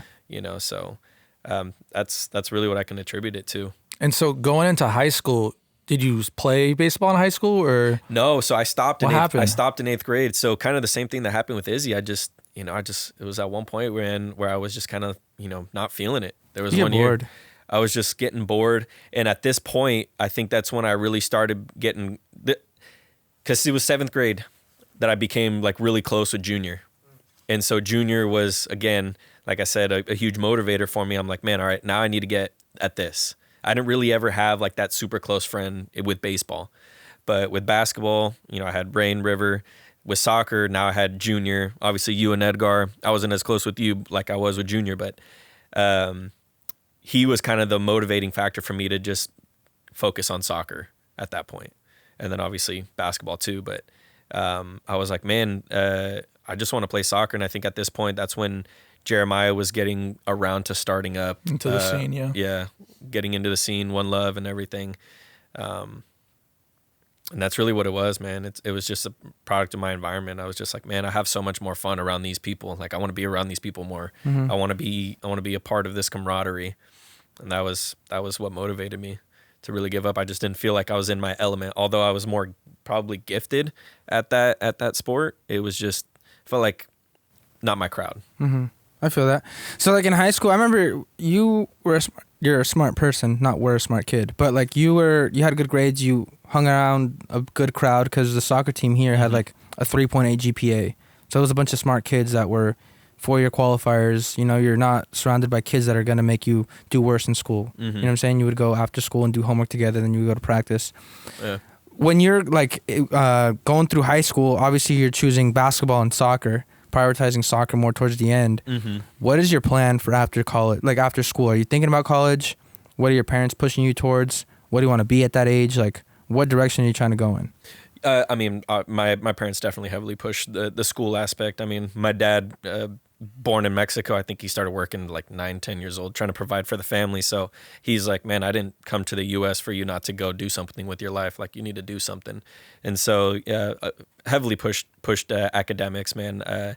Basically, they would, like, if it got to the point where they're like, I'm checking your homework, making sure you got it done, and then you can go do whatever it is that you want to do. Like, if they had to lock me in my room, they'd lock me in my room. They definitely, like, my parents definitely did what they needed to do for me to get the job done. I mean, school was a huge thing, but sports, I mean, all I thought was sports. I'm like, man, what's next for me? Like, I'll play college soccer professional. I mean, when you're a kid, you're dreaming big. Hell yeah. You know what I mean? So like for me, I was like, man, I'm going to play professional basketball. Obviously that didn't work out. It's like, I'm going to play professional soccer. And that didn't work out. But you know, it's just, that's all I was thinking about, was sports. Like, but were you thinking like, I'm going to play in college? 100%. Like what schools were you looking at? Like what was the process like? Because for those that don't know, me and you went to Mendocino College. You know what I'm saying? Like we went together. You're a huge reason why I went. We're going to get to that. Yeah. But I just want to be like, what was the buildup like to get there? Because I remember that choice to be there. I don't know. I'm probably wrong. But to me, it seemed like it was like a last minute decision. It's like, well, I think I'm going to go with Shane and play. Like he's talking to me about playing. Like I think I'm going to do that. Was it kind of like, were you on the fence about Mendocino College in another school? Or what was that like? You know, it's like sports were, it's weird because entering into high school, I didn't think of what school I was going to go to after the fact. It was all about sports. But as I got like further along into school, all I was thinking about was actually school. It's kind of weird. What a lot of people don't know about me is like I grew up with ADHD and I struggled with that and it was a huge insecurity of mine. And basically I would take Adderall like on a daily basis to make sure that I could concentrate. And like on the weekends I would take it off, or that's when we played sports. So I'm like, man, like all my energy was on that game. So I want to say around, you know, my plans were to try and go to a UC. My brother was attending UC Santa Cruz at the time. I'm like, man, that'd be dope. UC Santa Cruz, like that'd be cool. UC Davis. Like I was thinking of all these schools. I'm like, I'm going to attend a UC too. Cause I was looking at my brother. I was like, well, if he can do it, like I can do it too. And I want to say it was about my junior year, and this was when we had physics class together with Mr. Wolty. Mr. Hoke. Shout out Mr. Hoke. Mr. Wolty. So Mr. Wolty was my biology. He was bio, my bad. Mr. Hoke, man. Shout out him. Shout out Javi. Shout out Alan. Shout out Isaac. Dude, that was a squad right there, bro. Dude, Edgar. Good times, bro. Shout out Edgar. Yeah, good times. That was a great class, man. And you should have been there, man. Too much fun in that class, bro. You know, one of the funniest guys I've ever met, man. I don't know if like he would remember, but like the first semester, man, I don't think I ever had like less than like a 3.7, 3.8 GPA going into that year. And like second semester, like for whatever reason, like I said, I grew up taking Adderall. It just failed me. Like it just stopped working altogether. So I completely fell apart. So I went from like a 3.8 GPA my first semester to like a 2.8, like just completely fell off the map. And people were pulling me, like Mr. Triple was pulling me in his office, like, dude, like what's going on? Rebecca Walker, like they're all like, hey dude, like this is like, are you like I think people genuinely thought I was on drugs or something because I just completely fell off the map. And that was a rough time. And so I had to completely shift my mindset. I'm like, well, I just totally tanked that year. And going into my senior year, same thing. Like I was still struggling. I couldn't find anything that worked for me. So I massively struggled. And a lot of people don't know, I almost didn't graduate. Damn, like going from never having less than a 3.8 to almost not graduating. Like it was one of the most humiliating and like just humiliating experiences of my life. And I made it, like I said, it was such a big insecurity of mine. Like I hit it, I feel like really well. But yeah, at that point I was thinking, I was like, man, I'm lucky if I'm going to graduate. Like, I don't even know what I'm going to do after this. And I think it was Jeremiah for sure. He pulled me off to the side, and I think I had like season was over and my knee was messed up. And he's like, hey man, you know, I just played my year over at Mendocino College. There's this coach over here, Shane Huff. I think he would work wonders for you. Like he knew with my mom, like what I was going through. And he's like, I really think you should check this out. And so that's when I went, and you went to go watch my game. Did you go also? I went to go watch it in the summer league. Yeah. Gabe went to go watch the Soul game. I went to go watch the Santa Rosa game. No, you were there, because I remember we were playing against Santa Rosa United, and I scored a PK. Oh, yeah. You were there. Yeah, that I was game. with Izzy. Was that not I thought that was the Soul game. No, we didn't play pretty Soul. sure I had that recorded on You Snap. played Soul. I played we Soul went- also. Okay. But I remember you wasn't scoring the the one. PK. Yeah, I remember that. we went. Why did we go? Did we just go to watch that? I You think guys so. came to support me. Yeah, I Okay, think that's Like literally you guys why. went with me. Yeah. We're good friends. But we were in school at the time. We were in college. Oh, It was the summertime. Summer. It was the summer. It was summertime. Okay. Yeah. So yeah, at this point you were at Sonoma. Yeah. Obviously you were at UC Davis. And I think this is when you were kind of on the fringe. You're like, oh, let me see what's going on over here. And so we played, and I didn't really get to meet Shane at that point. Basically Jeremiah was just saying like, you got to go see Shane. Like he'll be Who was good for you. coaching that? It was, gosh. Rogelio, no? No. It wasn't. I don't think it was Rogelio. I only played like 2 games that summer. Like for whatever reason, it just got disorganized. Like we played a couple games and then like we got completely disorganized and we didn't finish out the season. So like I said, I can't really remember the coach's name, but that was kind of like my first taste. And I remember one of the center backs was like playing for Chico State, and he was like super fit. And I remember just him laying me flat on the ground, and I was like, holy crap, like this is next level. Yeah. And so like in that moment, I was like, man, maybe I'm not ready. Because in my mind, I was thinking, I was like, man, I'm 4-year potential. Like I'm D2, you know, in my mind. Yeah. And when in that moment, they're like, oh, this guy's Chico State. I'm like, Chico State's just D2. Like, how's this guy this good? He good? was UC Davis. I was Roy Boateng. He was a center Was back it? for Santa Rosa United, yeah. And I remember you guys went on to like, they sent you along and he just beat you to it. He was like jogging and he just like full sprint. He outran the crap out of me. And I thought I was pretty fast. He's pro now, if that makes you feel any better. He plays for Really? New York Red Bulls, yeah. Okay, now I feel better. Okay, yeah. Yeah, man. And I was just like, okay, maybe I need to take it one step at a time. Maybe this is a good thing for me. So yeah, it was definitely Jeremiah trying, kind of introducing me, kind of, passing me off to Shane to really kind of start that next level. And then I think we were starting summer fitness, and you just wanted to tag along. You're like, oh, dude, like this sounds like a good idea. Like I should do this. And you were tagging along, man, and we just kept going, and we were going with Jason. Remember? Yeah. Yeah, we were driving over Highway 20 all the time, Yeah. switching off. Yeah, it was actually after that Soul game that I was like, dude, I want to do this. Mm-hmm. You know what I'm saying? I remember specifically watching Alekim play, Yeah, and I was like, dude, this guy's so he's good. Yeah.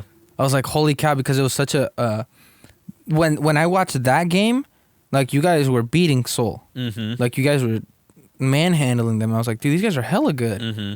And then like compared to when I was there and we played them, it was like a completely different, you know what I'm saying? Like the players that Well, we tied them the second time we played them. Remember? Because I think Junior had like 2 goals. he was supposed to have a hat trick, but was one supposed- got but- called offsides. Yeah. Yeah, I think we did tie them 2-2. I remember getting smacked, or we lost 3-2 or something like that. No, we You tied sure? 3-3. Yeah, Junior like scored the last That's goal right. at That's the very right. end. You're right, yeah.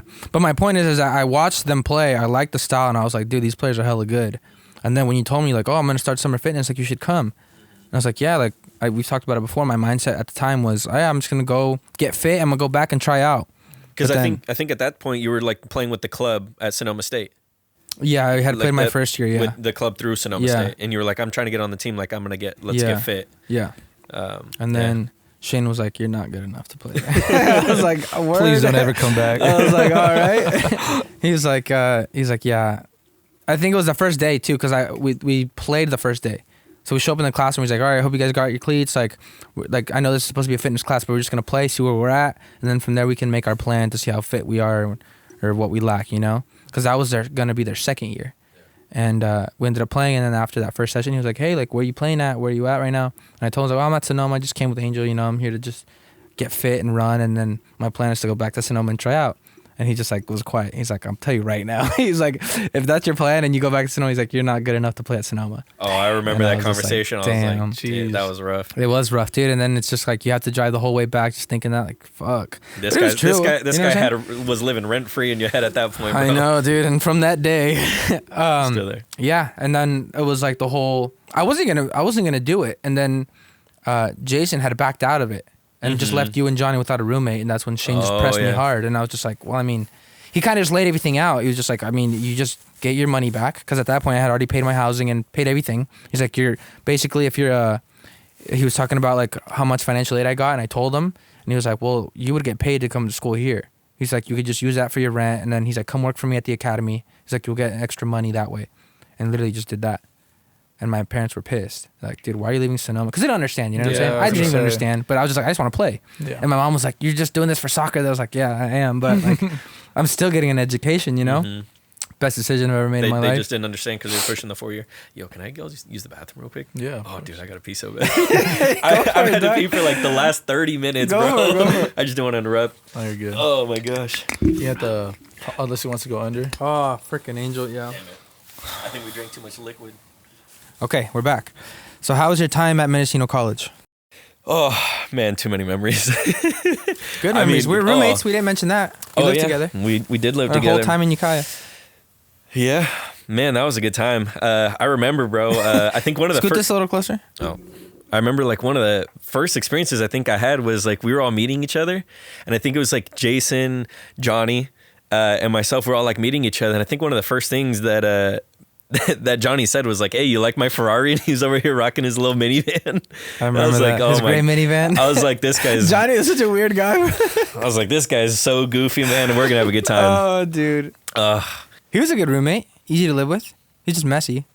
But he was very... No, he good for many laughs, for sure. Good for many laughs, man. That was character for sure. Yeah, so just trying to think. So, yeah, we started Mendo College, man. How was the transition? Because obviously it's a more competitive level. You're playing with players, your teammates that have already been there a year. You know what I'm saying? Like you're coming straight out of college. What's the maturity level compared to yours? You know what I'm saying? Like what was the competitive level compared to what you're used to? Like, it was a commitment. That's what I noticed was the biggest thing is you have people like one of the first people I met. I mean, first we got introduced obviously to like Johnny and obviously I knew Jason beforehand. But Fabian was one of the first people that I met.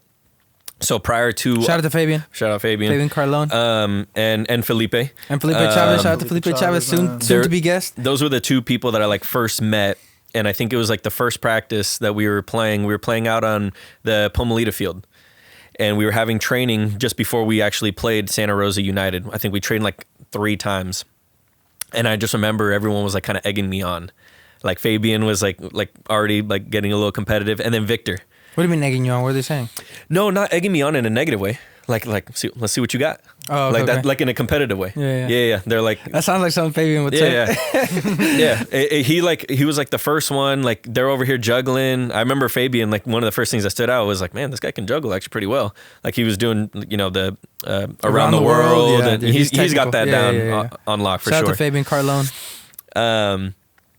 And then Victor Hernandez. Yeah, I remember him playing keeper. I was like, man, this guy is so tall. How does he get so low? Like, I was hitting some shots that... Dude, he's a really good shot stopper, bro. Where most people in our league, I was like, man, that's a goal all day long. And he was making some saves. I was like, okay. I was like, I got to step it up. I was like, this is a little bit different.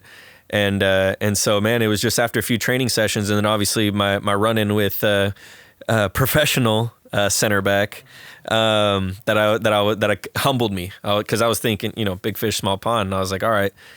I was like, I'm not all that. Like, I gotta get in shape and I gotta get better. So, you know, we go into summer fitness and I remember seeing yeah, obviously like Fabian and Felipe and Junior Segura were like the most fit guys out on the team. And I remember my first day, I'm like throwing up. And I was like, holy, like, I remember that. I was like, these guys are running circles around me. They were giving us so much shit for like, the Fort Bragg boys. The Fort Bragg boys. Shane's like, I'm looking around, I was like, I'm not even puking, bro. It was Jason and Angel. Jason Both too you was guys throwing. puked? Yeah, Dude, we both puked the Everybody same was day. yakking their guts out, bro. Like, I was like, that man, was so funny. yeah, man. I was just like, oh, what a terrible first day. I felt horrible. And what's crazy is like after you throw up, you feel so much better. Yeah. Like then you can run forever. So it was actually kind of nice that I got that out of my system. But I just remember like those three guys, I was like, man, these guys are running forever. Like I need to get on that fitness level. So obviously, you know, like before we were talking about competitive edge, I was like, all right, like how do I get there? I just got to figure this out. So, I mean, our summer fitness went through, and I remember just thinking to myself, I was like, man, like we haven't touched the ball once. Like, when are we going to touch the ball? We got season coming up in a few weeks. And I remember finding myself a little frustrated. I was like, we're doing all this work. Like, we're going to show up and we're not going to know how to play together. And it was all just part of the process, you know. I think a few weeks we started doing tactical work, and it was different, man. Like, as soon as we got into the tactical stuff, like, it just opened my eyes up to the game. I was just like, whoa. Like if I step here and he steps there, we're totally cutting off this angle of attack. Angles, yeah. It's all about angles, man. And it just opened up my eyes. I was like, yeah, like this isn't just all about ability. Like this is methodical. Like, Dude, yes, bro. You told me the same thing, no? Like when you're like, Dude, I it's thought I just knew so- how to play. And it's then, so the Yeah. structuring is so different. Yeah, bro. Like once you learn all that, you see the game differently. But going back to what you said, like it's just insane how much you don't know. And then once you start learning that, it's like you're dictating what you're gonna make the other guy do. Especially as a forward, like the press starts with you. So it's like, let's just say that you're the goalie and you're playing out to me as a center back. Like when you're in high school, you just run at the ball. Like you don't do it with any intention. Yep. But like when you learn, or what Shane teaches you is like how to press, what direction to force them in, and it's really Angel's decision, like when to press, like depending on, because he would give us like what do we call him? He would give us like triggers, or like if it's a bad touch, if it's a backward pass, if it's a just essentially. I'm butchering this, but like it was like my terminology is I don't remember the rusty terminology. right just now. certain things to look for. Yeah, once you and see that's those, when like boom, Angel go, like because he's the one that's starting the press. start pressing. So I was yeah. So if they're playing just, forward. let's just say that they're a good team and they know what they're doing, they start shifting the ball across. We're not just chasing the ball. Yeah. We're in our structure, we're in our shape, and we're just sliding back and forth. And usually it's the center back that's dictating, like, hey, slide left. Hey, if Junior's playing center mid, Junior, watch your left shoulder. Like, they're not gonna play inside. We're gonna play everything outside, and then if they do break us down, it's like we surround. Like, there's so much that collapse goes in the into it. middle. But like Angel's a forward, he's the one that decides when we press, because we have our line of confrontation, which is essentially, just think of it as like a zone between the center backs and like the forwards.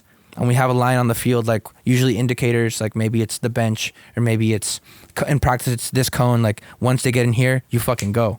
You know what I'm saying? But like him as a forward, like I said in high school, Like a he shepherd. would, I was a shepherd basically. and he kind of like dictates what way we're gonna force them.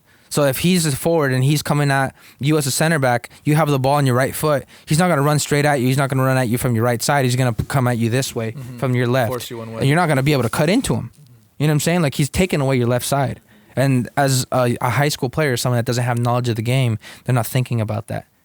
You know what I'm saying? And like at that level, Shane would always tell us, like, bro, all you need to do is just press them and they're going to piss the ball away. They're not good enough to play out of this pressure. Right. You know what I'm saying? Like, it's just levels, bro. Levels of knowledge. You know what I'm saying? At that level, like we talked about in his episode, like you're teaching, at times he would have to teach players how to kick a ball.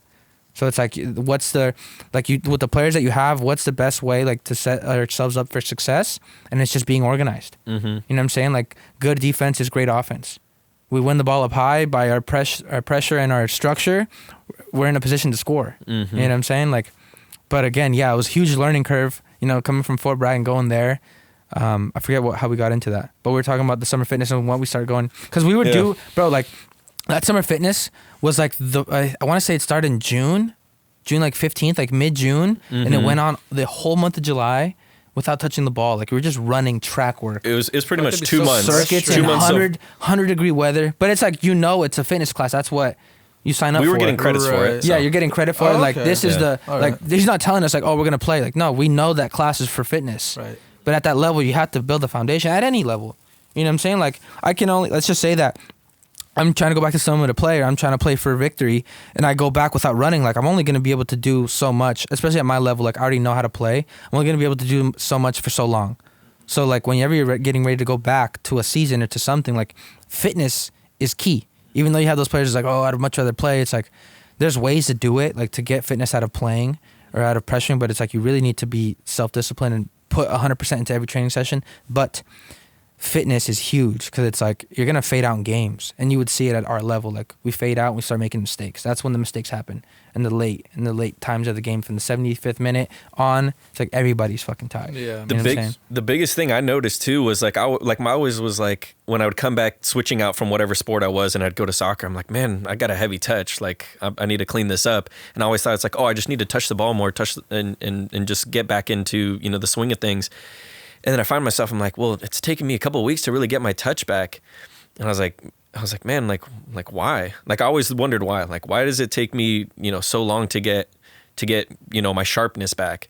And I didn't realize that it really was boiling down to fitness. Because we, like I said, we are like what we were saying, 2 months without touching the ball. And the second we started touching the ball, I felt like my touch was on point. Like you're just so much sharper. And it's all due to fitness. Yeah, I mean, it was weird. Because like even when we go play, like, or when we go past, remember at the beginning of the pandemic when we were just like playing and training at the stadium, Forth, yeah. like you get tired doing that. You know what I'm saying? Like I would set my thing on my like soccer or other on my Apple Watch, and I'm like burning 600, 700 calories from just passing the ball or juggling. So it's tiring, but you'll be able to do it for longer if you're fit. You know what I'm saying? Like. You'll just feel better. You're just like, dude, I'm not even tired. I feel great, you know? Like, but again, growing up here, like that wasn't a thing, you know? It's like run 2 laps around Dana Gray Field.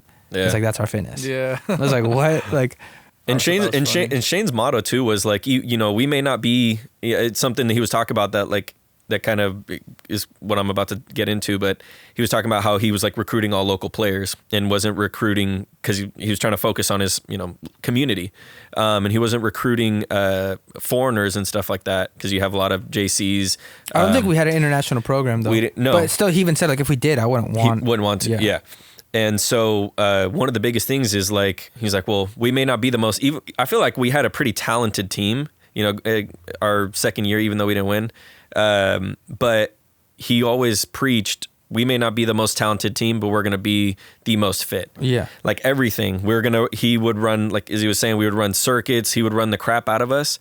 After running like an hour and a half, then we would play in a half-hour scrimmage to simulate, you know, the last 30 minutes of a game so that we're just that much sharper. Or we do weights first and then go out and play. It's like, dude, my legs are shot. Bro. Around that time, that's when the other team breaks and we're going to be just that much sharper. And that's how we're going to put the games away. That's and crazy, and there was only like, off the top of my head, like, I want to say there was only like 2 teams that would outwork us. And that was Taft.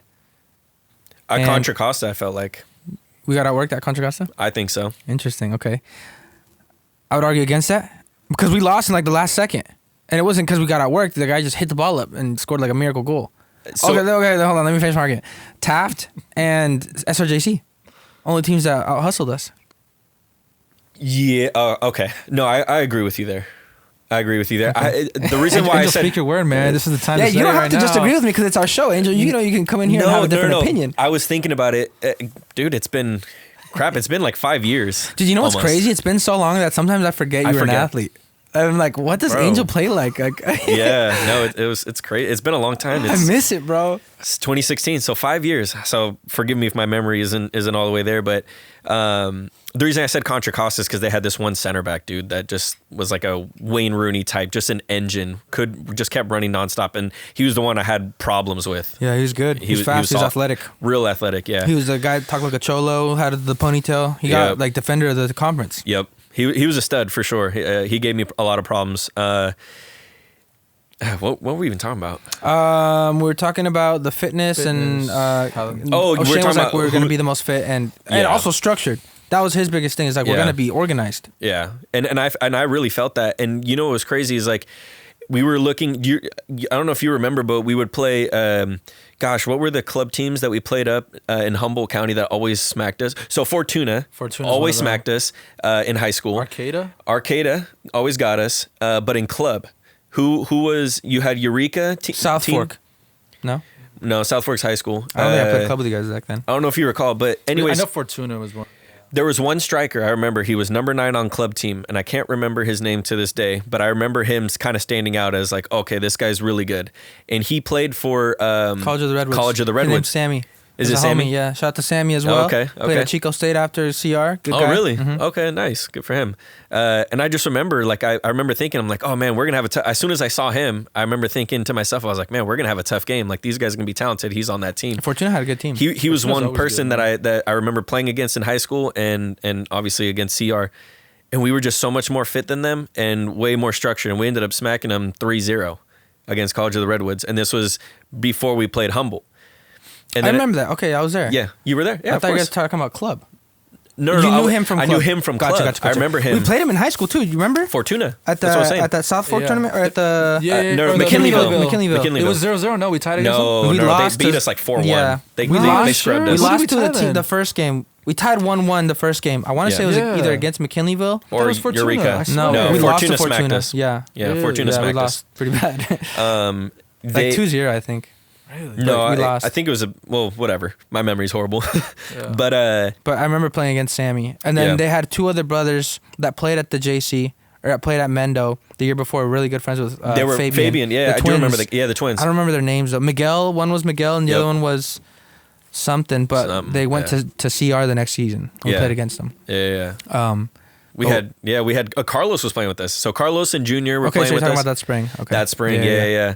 And it's crazy. I mean, we were and then we go play Humboldt, and we were with them the entire game until like we broke down. I want to say like on the 80th minute when they scored on us. I can't remember how they scored on us, but just it goes to show, like, you know, with his philosophy, we were so structured that we were keeping up with someone up with that's really supposed good to be teams. a way higher level than Yeah. us, and we were right there. Yeah, and when you play against those teams, like the reason why we break down late in the game is because we're defending all game, bro. Yeah. I remember the thing that really stood out to me was their 6 would literally just get the ball from one side and just ping it on a dime to their outside Touches wing, were cleaner. left wing or the right wing. Just would get it, You turn just kill and so boom. much time instead of having to pass And I'm it just all the way like- to it. Like we're getting there about to press, he turns and hits it, and I'm just like, fuck. Like now we have to slide left, you're bro. running over to the Dude, ball. we're just constantly running. Yeah. You know what I'm saying? And every time we would get the ball, obviously they're not good enough to keep the ball all game. But when we would win it, it's like we just piss it away. It's like, because I just feel like when you get to those higher levels, bro, like you see it in basketball all the time. I remember one time, this is gonna make sense in a bit, but I remember one time I was watching a game and Ben Simmons was on a breakaway and 2 guys are coming at him, and he can go up and dunk and can get contested or try to lay it up, and people were like right on his ass. But he like turned left and just like slowed it down and waited for all his teammates. And the commentator was like, "That's next level IQ." And he's like, younger players would just go for the bucket there. He's Yep. like, probably get stuffed or fouled. He's like, but he just waited for his teammates. Obviously, they got I think like a 3 or something out of it. But it's just like that understanding is different than a younger player that doesn't have that kind of composure. And I say that because when we would play against Humboldt, we would win the ball and just think, gotta go forward. And they're already positioned to like get the ball back or surrounding to where the guy on the ball that we just won it back, like one of our teammates that just won the ball back, is thinking, I gotta go forward. And he's like deer in the headlights, gets pushed into a position to where he loses the ball. Instead of just getting the ball, playing back. Kick the ball all the way back to our goalie, kick it to a center back, reset. Like we keep the ball. Now they have to get organized. Yep. But we would just like try to go forward. And you see it when we play pickup with these kids. Like we win the ball. It's like, hey, like it's like they almost don't know that they can play backwards. And once you play the higher level, like, Things kind of open up. you know what I'm saying? Like you're it's thinking crazy. 360, The game and then slows down. at the lower levels, you're only thinking forward. You know what I'm saying? 100%. Like, especially as a defender, I say that and I'm biased as a defender because I'm always available as an outlet pass. So was the outside back, so was the 6, so was the other center back, so was the goalie. Yeah. You know what I'm saying? But kids don't think in 360, especially when you're getting pressed, when you're tired, when you're not that high level. You know what I'm saying? Like, but I just want to say that because that was something that's always gotten stuck in my head, especially in that game. Like these guys are so technical. Like they have us chasing the whole time, and that's why we break down, bro. You know what I'm saying? Like, and he would always say, "It's like, bro, have some pride." He wouldn't say, "Bro." He's like, "But have some pride. Like you're defending all game. Keep the ball." He's like, "Don't you get tired of defending?" Like when we would practice in the preseason, like that's how we would get our fitness. We're playing like we're doing defensive drills, and it's like you're playing for points, and it's like I'm defending the whole time. I win the ball back. I'm gonna keep that fucking ball. Yep. I'm tired of losing it, bro. Like, and that's kind of like tempers are flaring. It's like people make mistakes. It's like, bro, stop losing the ball. Like keep it, bro. Like I'm tired. You know what I'm saying? And then you see it in like Humboldt. Like we get the ball back against Seoul too, bro. Like we would get the ball and we'd lose it. You know what I'm saying? I just feel like it's a lower I noticed level. that too. We had some good. We we took advantage of some good situations. That's why we were able to, beat them. It was a lot of, Junior had some good individual brilliance to where he, could put some of those shots away from us. But you 100% saw it. I mean, I forget what that guy's name was, but he scored 2 bangers from outside the box, like just super technical, short midfielder for Seoul. Do you know who I'm talking about? Yes, I know who you're talking about, but I don't remember his name. Short Mexican guy. He played at Annalee High School. I know who you're talking about, bro. They seem to know him, like Fabian and them. They seem to know him like from some. Oh my God, this is gonna bother me now. I know who you're talking about. Or something, but anyways, you're just like, man, that's next level. And then just going from there, like when you started playing with Victory, like then I started really seeing. I was like, holy crap, like this is totally next level. Levels, dude. Yeah, that was so much fun. What an experience. I look back at pictures. I'm like, dude, I can't believe I played with these guys.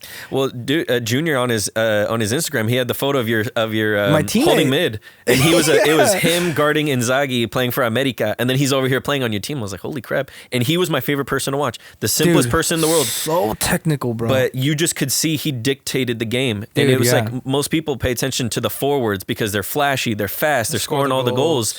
But this guy, he stood out to me like a sore thumb. I was like, man, this guy does not lose the ball. He takes the ball at every chance, and he's dictating play. Yeah. And I was just like so patient too, like confident. Those players would coach me in games. Yeah. Like I had no business being there. I've told Gabe that before. Like these guys were ex-professional players, ex-Division I players, and I'm learning everything that I know in junior college. So I only have like 2 years of season because I never played game like up until my senior year. I didn't play full 90s. Like I was constantly getting subbed in. And I wasn't even playing center back.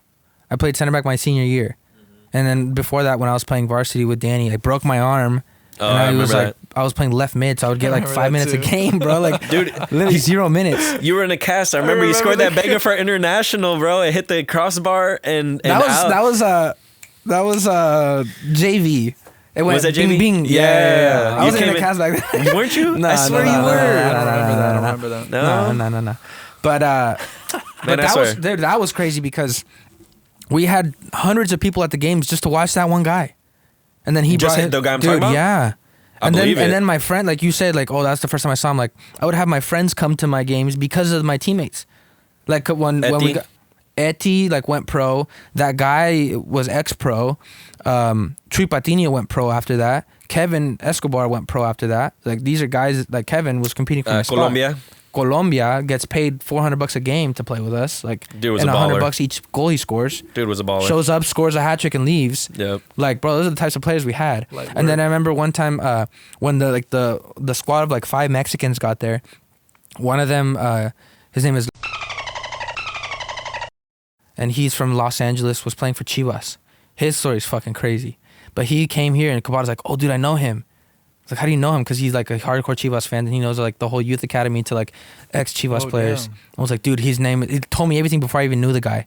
Like I just practiced with him one time, and like I showed him pictures of our teammates, or he saw him in a picture or something, and he's like, dude, I know that guy, and he sent me his whole bio. And when I got to know him, he was telling me how he was playing for Chivas, and his whole life growing up, he was playing for the Mexico youth national teams. And he was saying once he got to like the U21 or U22, they got a new coach, and the coach stopped calling him up. And he was playing at Chivas. And he was like, well, I'm just sitting around not doing anything while all my other teams are like, all my other teammates are on international duty. Mm-hmm. And then he got a call from US, because you know how it's competitive getting US and Mexican players. So he played with you guys, and then he was waiting. No. Listen, this is before he came over here. Listen. Oh, got it. So just from the beginning of his story, he played youth with Chivas. I think when he was 13 or 14, he started playing for Chivas. And then from there, he was getting called up to the Mexican national team all the way up until he was 22. From there, or like early 20s. Mm-hmm. From there, they stopped calling him up, new coach, like started switching things up. And then he wasn't getting called up. I think it was like a year he didn't get called up, or some time he didn't. And like the U.S. is constantly monitoring players that are eligible to play for U.S. They're competing. Happened with Jonathan Gonzalez from Santa Rosa Atletico. Like he was on the fringe of getting called up to U.S. or picking Mexico, and he chose Mexico right before the 2018 World Cup. Yep. But basically, this guy got a call from U.S. and he went down to Argentina for a training camp. But fast forwarding, got a call from U.S. and he was like asking, I was like, hey, is it okay? Like, if I go, like, are you guys gonna get upset? Because I don't know if you guys know that Chivas only gets Mexican players. Like if I'm If I choose U.S., then I can't play for Chivas. They only choose Mexican players, Mexican eligible players.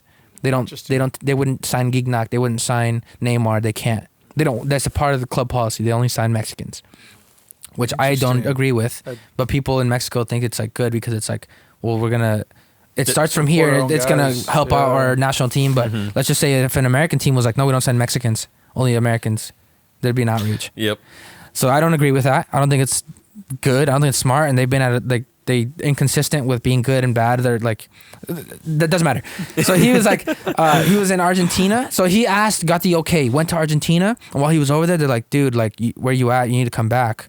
Like, you need to report for training on Monday. He's like, I told you guys I was going to be out in training camp. And from there, like, there was this whole spiel to where, like, he was getting, like, the cold shoulder from when he came back. He was getting the cold shoulder. And he was saying that he just wouldn't get called up anymore. He wasn't getting playing time, nothing. And he's like, fuck this. I'm going back home. And dipped to LA. So he was in LA for a few weeks. And then his dad was training, like, went to a game with his little brother. And they saw some guy training, like, a player there at the park. I was like, hey, do you know of any teams and this and that? He's like, well, I have a friend up in Petaluma that's starting a team. Like, you should get in contact with him. And they did. And he came up and was, like, ex-pro and, like, playing with us. And Cabada knew him, and he went to our first game against Sacramento.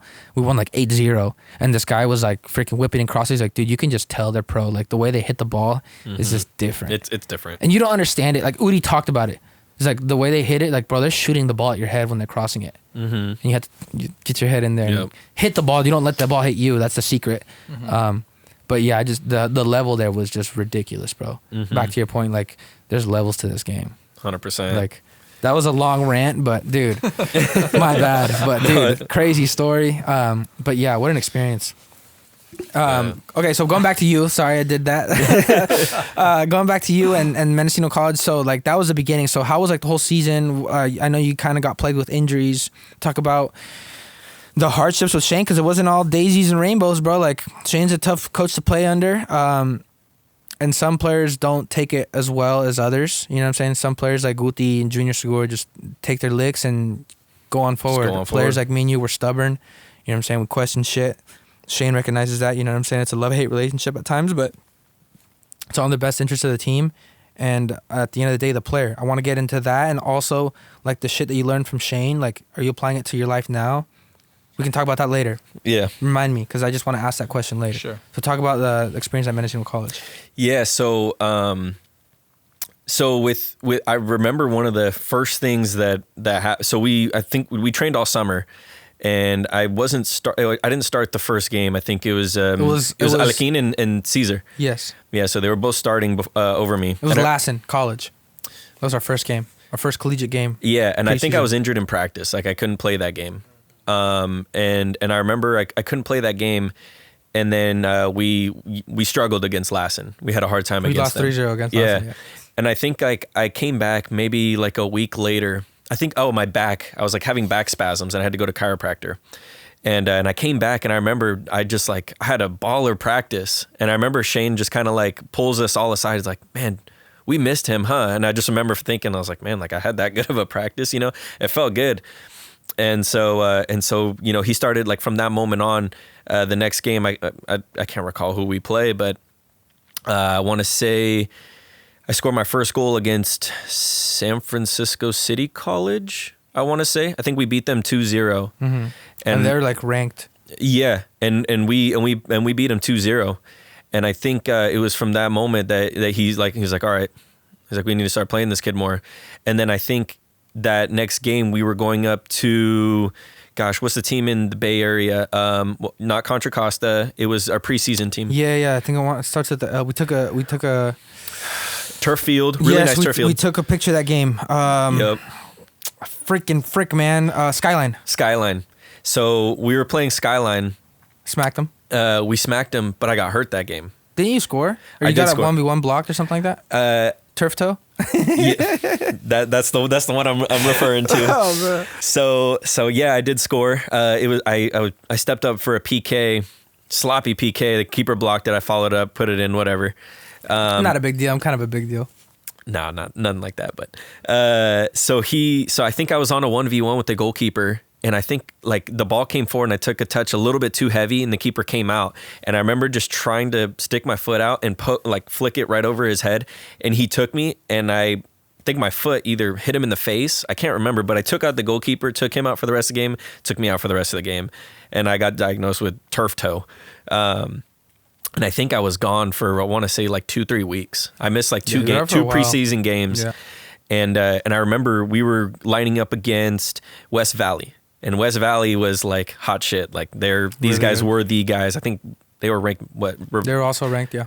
I think we they were played like top. Fresno, we played San Francisco, and we played West Valley, and they were all ranked. I think West Valley was the highest ranked of them all, though. I think they were ranked like top 5. I think in they the went state. like to the Final Four of the state the year before. They're good. They were really good. So I think you guys were warming up. I wasn't suited up, and I remember Shane coming up to me. He's like, you're gonna redshirt?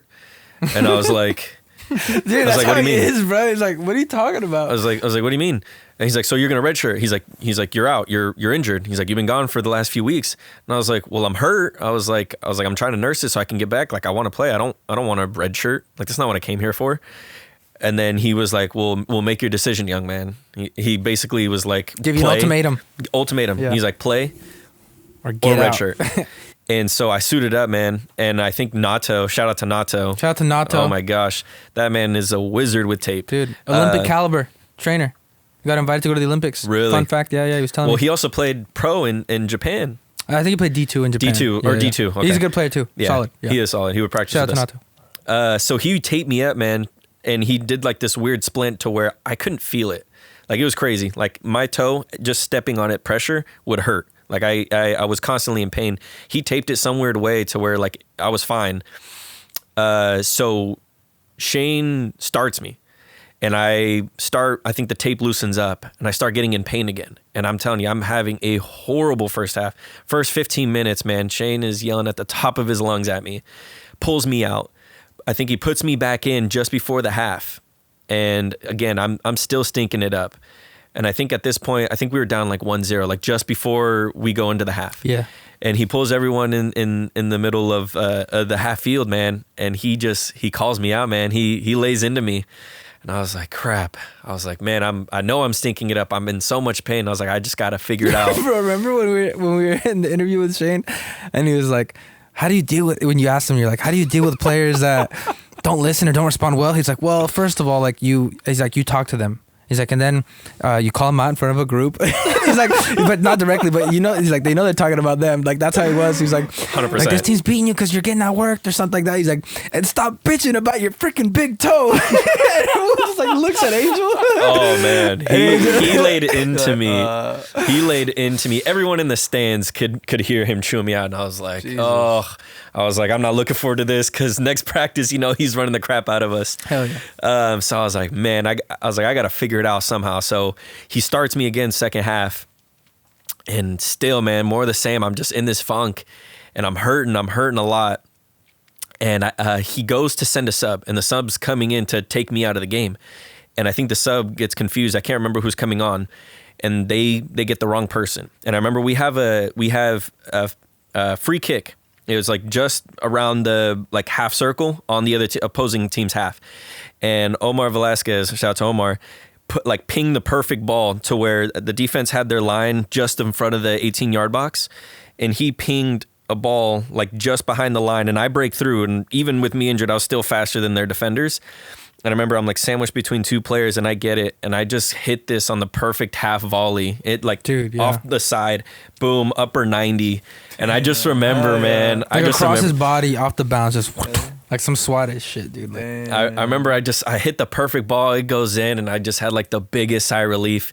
And I remember everyone embracing me and they were just like, they're like, yeah, like way to prove Shane wrong. Not in so many words, but we'll bleep that out. That's the vibe you got. But that was the vibe, man. They were just like way to prove him wrong. And I remember I felt so good. And then I was just like, I was anxious. Like, unfortunately, we lost the game, but like I tied it up at that point. And like these guys are ranked. Like they were a solid team. So I was like, all right, cool. And I just remember him pulling me to the side. He's like, he didn't say much to me. He's just like, great response, young man. Like that's all he had to say. Dude, hell yeah, man. Because it's like, that's the thing about being in his position. Like you yell at a kid, it's like a lot of the kids just be like, fuck this guy. And then just give up. Mm-hmm. Yep. You know what I'm saying? Like that's the difference, bro. Like are you going to try harder and score and improve the team, you know what I'm saying, help the team out, you're just going to like fold. Yeah. Because we have people that we know folded. Mm-hmm. You know what I'm saying? And it's very shitty to be a part of a team like that. It's just like, bro, like, just take your yelling like a man, you know what I'm saying? And put your head down and just go harder next time. You know what I'm saying? Like, it was like in that moment when I realized, I was like, this guy's got my best interests at heart. Cause I remember like when he was like telling me like, oh, are you redshirt or are you playing? I was like, man, this guy doesn't care about me. You know, I was like, man, he's like risking my health. And I think it was just more of like a motivation of like, hey, like you need to toughen up a little bit. And you need to figure out if this is an injury or if it's pain. You can play through pain. If you're injured, then you need to take yourself out. Exactly. I was gonna say that. He would always say like, there's a difference between being hurt and being injured. Like when you're injured, you can't play. When you're hurt, you suck it up. You play. Yeah. You know what I'm saying? You take your ibuprofen, do what you got to do. Do what you got to do. Damn. And at that moment, I was like, okay. I was like, he's just trying to figure what makes me tick. And he knew how to get the best out of me, you know? You had a good first year, didn't you? Like you had Yeah, I think I had like hella goals. I think I had like, 10 or 12 goals or something like that. Nice. And I think I had, quite a few assists. Weren't you like there or tied for the leading goal scorer or like on the team of all time or something? Well, in my because they only had one season before that, obviously. But like the leading goal scorer, weren't you like tied with them or? Well, it was Alequin.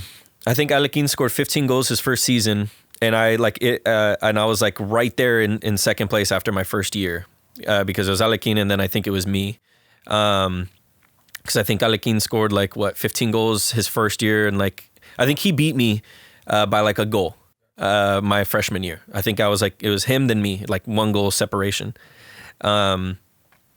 And he was just and I remember like at end of the season, it was disappointing. It didn't end the way it should have. Like we were way too talented. We should have won league.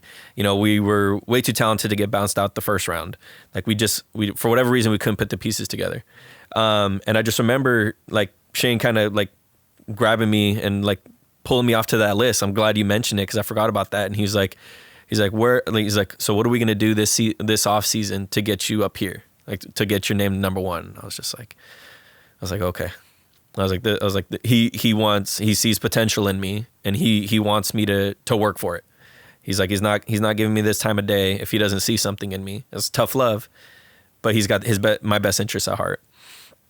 And yeah, man, it was weird, man. It wasn't a coaching style that I was accustomed to. I was always coddled. I was always, it was all, sunshines and rainbows, but with him it was a tough love, and but it got the best out of me. I felt like I'm glad you admit that. I'm glad you can recognize that and be like, I was always told I was the best, because some people are either in denial, and me as your friend, like I don't want to tell you like, Angel, you were always coddled when you were younger. Yeah, you know what I'm saying? But it's kind of obvious, like the whole Nurtured. big fish in a small pond. That's exactly what it means. You know what I'm saying? Like my whole life I've been told I'm the best. Yeah. And I go there and all of a sudden I'm not the best. Mm-hmm. It's like a big learning curve. It's all of a sudden it's a transition that's not easy to go through. Yeah. It's I'm taking a step backwards in this, but like that it always motivated me. So like him saying like, oh, you're going to be a redshirt, and then boom, I score a goal. Like I've always had that, like the pettiness. I'm like, all right, I'm going to prove this guy wrong. Like one of the other things, and Gabe, you guys both can remember this. I remember Danny, like the season's up, and I remember him pulling us to a side after training session saying, hey, I don't have high expectations for this team this coming season, but I just want to let you know we're going to have a good time. And I remember all of us like getting together like, what the hell? Like off. We're getting mad. And we're this like, was when? This was senior year? your senior year. Interesting. We were all getting together and we're like, nah, we're going to prove this guy wrong. We ended up going undefeated. You know what I mean? Like we had lost a lot of seniors the year before. Yeah, so that was when Vayna had graduated, Logan, Joseph Bruce. All ballers. Yeah, we lost a lot of talented people. Carlos Portillo. Victor Venegas. Yeah, there's Miguel, a lot. damn Miguel, Steve-O. Yeah, that's the whole starting lineup. Yeah, man. So there Christian Schwartz. One thing I always Ben remember Sullivan. about that too is I remember we played Willits and we smacked them like 8-0 or something, or 9-0 at their home.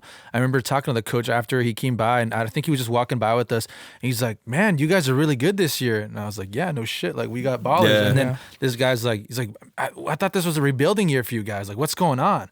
I told him, and I looked at him, and I just shook my head. I was like, it's like, no, man, like we got a squad right now. Or like, something. who are you? You know what I gotta actually do is like sit down with Danny and ask him like if that was a reverse psychology thing, because we killed it. Like we with him saying that, we were coming for everybody's Undefeated season. Undefeated season. Like everyone, we After had to going prove. 0-5 in preseason. That's true. Well, you should have left that out. Let's I'll bleep bleep it out. We don't need to know that. But I just feel like as a coach, you obviously, if you were to ask him, he's gonna be like, yeah, I was reverse psychology, just trying to get you guys riled up or hyped up. But I feel like with you or people knowing that it's like, oh, I don't have high expectations, and now we go 0-25, they're gonna be like, oh, well, he expected that. Yeah. So it's like it's a win-win. If we go 0-25, it's like, oh, okay, well, The it's excuse is already year. made. Yes, but if we go, what do we do? Like 15-5 or what is it? Yeah, I think we play like 21 games We a were season. 13-0-1 in the. Because I think we tied one game. We Lower tied Lake or against Lower something. Lake, I remember. Oh, Brendan yeah. Valdor set me up. I tied up the game last second, and then that was it. We tied. Dude, he doesn't remember his run against El Molino. He did- had like a messy run down Yeah, the I left remember side. when Really dumb. I remember He that blacked did- out probably. I remember that run, bro, but I remember the second run that he had. I think it was even better than the first one. But what would have capped it off if he played me this, bro. if he played me a square ball left, bro, it was the perfect FIFA shot. Like we were all like, Yeah, oh, it's a bitch goal, sweaty goal. There you yeah. go. It was the perfect. It would have remember been a that. gift of That's God. the kind of guy Gabe is. I'm just saying. Oh man. He's like, and I took that personally. oh man. He's like, and I became the leading goal scorer that season. Bro, that's fun. Dude, yeah, that was fun, man. We were a good team. Yeah, for sure. And then we show up to playoffs and we get smacked. We didn't get smacked. No, we didn't. I feel like we had a lot of crumbled. injuries. We crumbled. We had a lot of Brendan injuries. was injured.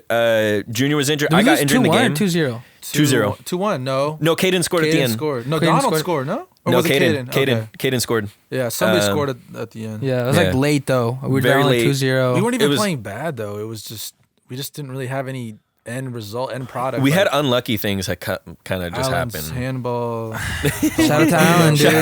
Shout out to Allen for the Sorry handball. about The that. hand- bro. I'm hand sorry. of I know you God. say it's not your fault, and It was hey, his fault. He I got the don't- handball. He was It's in the either way. yours or his. That's all I It's know. not my fault. It's not never my mine, fault. and it's not it. You know what? You know what I gotta say is he gets a pass, man. The amount of times he had Dude, those goal goal line clearances. clearances, Oh, the Oh, goal yeah, line man. clearances Allen had that season. dude, Oh man, squad, bro. We had Junior, Riza.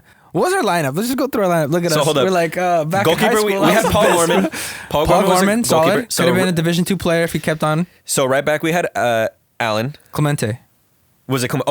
Allen was left Allen back. left. Okay. Me, so- River, center back. Yep. Allen, left back. Yep. Junior, center mid. Gabe also. Gabe, center mid, attacking mid. Yep.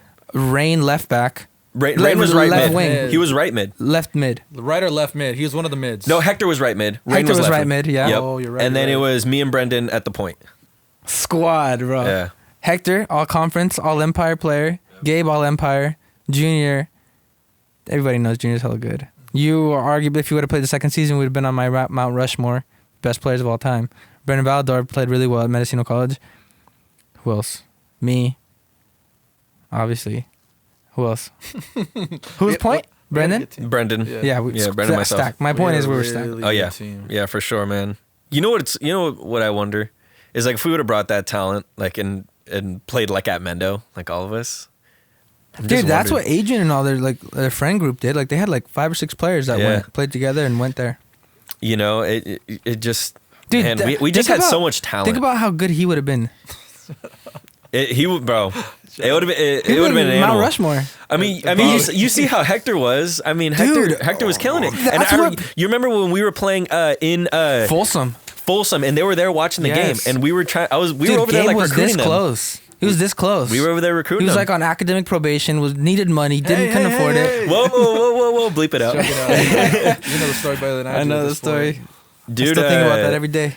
No, Gabe would have been Dude, something special for sure. freaking For Mount sure. Rushmore easily. For think sure. Bay Valley Conference Player of the I Year. think about it every night before I go to sleep, bro. It would just be the Coast Boy podcast right now. If Gabe when I went to Mendo, he'd be pro right now. I'd be sitting here talking to you by myself, bro. I'm like, dude, did you see what Gabe did today in today's game for Bro. America? Could have used a dynamic player like that. Damn. I feel like Shane would have converted him into like a right back or something. No. You think he would have stayed He would have been a attacking? winger. I don't know. A winger? Winger I for can see sure. myself playing right back. Honestly, why? I don't know why, but maybe it's because I played at that San Jose fucking the Earthquakes tryout thing, and I did really well in it. He'd be like a Marco Alonso player. I feel like Yeah, that was fun though. I don't know. I could see it because he had the technical ability, so I could see him like making deep runs like a Marcelo would into the attacking third. I like in the Yeah, I mean, he would because he make has runs, a technical but- ability. And bro, he had the skill Gabe to had beat so people. much potential. It's so frustrating. I'm gonna cry myself to sleep, guys. Thanks for this. Anyways, okay, so what were we talking about? Mendocino College, your first year. Okay, Had a good first year. so it wasn't the best ending. It wasn't the best ending. And you know, it's weird, man. Like I have a lot of what ifs in my life. Like, what if I kept playing baseball, right? What if I kept playing basketball? Like I gave up the reason I gave up like basketball to play soccer was because I don't know if you remember this, but we were playing the 7-a-side at SRJC. We were playing with Udi, we were playing with Jason, and I was playing up there. And I was like one of, if not the top goal scorers at that entire tournament. I think I scored like 4 or 5 goals in one game one time. Like Udi was just feeding me, gift after gift. Richard was playing there too. I mean, we had a baller squad. And we were embarrassing every team, and then we tied at the very end with a college team. They're a college team, yeah. Yeah. And so it was in that moment I was like, man, I need to put my chips into this. And then that's when we went undefeated, and then senior year also. So you mentioned competitive edge. So you remember Luis Rodriguez, his younger brother Omar. Yep. So my senior year, we hadn't lost league in Fort Bragg for a long time. My senior year, Kelseyville wins. Guess who won the all league MVP? Who beat me out? It was Omar. So it was like that first practice when I came back and we were injured. Like I think it was like one of the runs that I made that Shane was like super excited about. I think he was like coming into press and we were playing out of the back, and I think I like touched the ball like perfectly around him, and I was just straight on 1v1 and I was gone. It was just 1v1 with I think Luis Zavala. Shout out Luis Zavala, by the way. so many homies, man. Dude, good times, Huicho. man. Good times, man. And scored. Obviously, duh. You score on Huicho. But that was my mindset. I was like, I got to take this guy out. I got to beat him. I got to embarrass him. Break his will. You know what I mean? Make him cry in front of everybody. I'm like, I should have won MVP because I was league leading goal scorer the last 2 years. You got snubbed. I got snubbed, man. I still feel that way. But I'm sending some heavy Michael Jordan vibes from Angel today. Like, you beat me. He's like, he beat me at ping pong that one time at summer camp, and I took that personally, and I was the leading goal scorer next year. Bro, I'm not trying to compare myself to those kind of athletes. Hey, but if you got it, you got it. It's the mentality. If you got it, you got it. It's the mentality. You're not 6'8", and you know what I'm saying. Some people are. Yeah. If you got it, you got it. If you're competitive, you're competitive. It's the weird part is like that second year, I lost that fire. Like I remember going into summer fitness, and I remember going up to Shane. I'm like, man, like I'm just not feeling this, and he like talked me into it. And I did all the summer fitness. I did all the hard work, man. Like we went and did the same thing, 2 months, strictly fitness.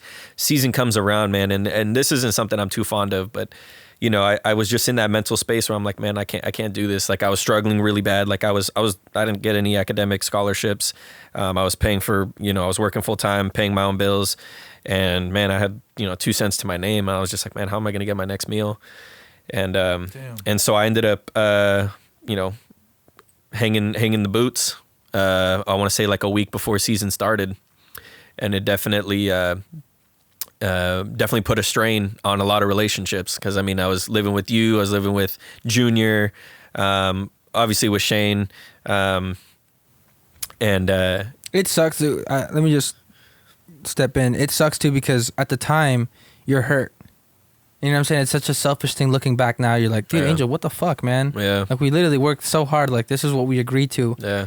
But it's like, I'm not taking into account your struggles financially. Yeah. I'm not taking into account your personal life. I'm not taking into account maybe you're not doing so well with your parents because there was tension everywhere in your life. Yeah. You know what I'm saying? And as a friend, it's like, man, I didn't handle that the best. And like you say, like it puts strained relationships because you feel betrayed. You're like, Angel, dude, like you're quitting on us. Mm-hmm. We're about to start season. Yep.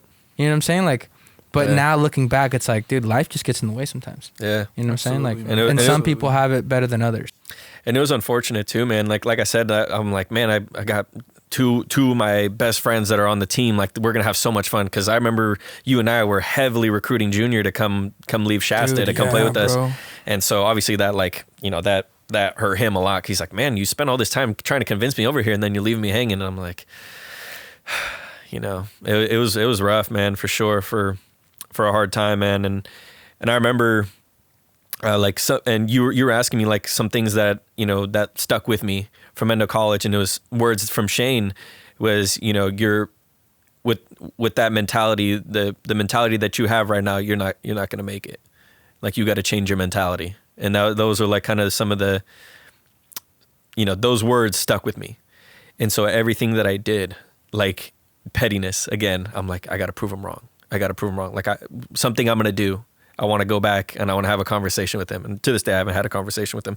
Maybe you'll be the plug for that or something through the podcast. Good, hopefully, yeah. Love to have a conversation with Shane. I told myself, I was like, man, I'm going to do something with my life. I'm going to kill it at whatever avenue that I'm in. And I want to go show Shane, like, this is what I'm doing. Like, I hope you're proud of me type of deal. And so just that work ethic, that man, you got to get up early, you got to leave late. One of the things that he said on your podcast was do it behind closed doors, do it when no one's looking. Don't tell me you're gonna do it. Don't tell me you're gonna do it. Show me. Yeah. One of those things. It's getting early. Waking up early, staying up late, putting in the work, and reaping the benefits of the fruits of your labor. What you put in is what you get out, and that's one of like transitioning into what I do right now.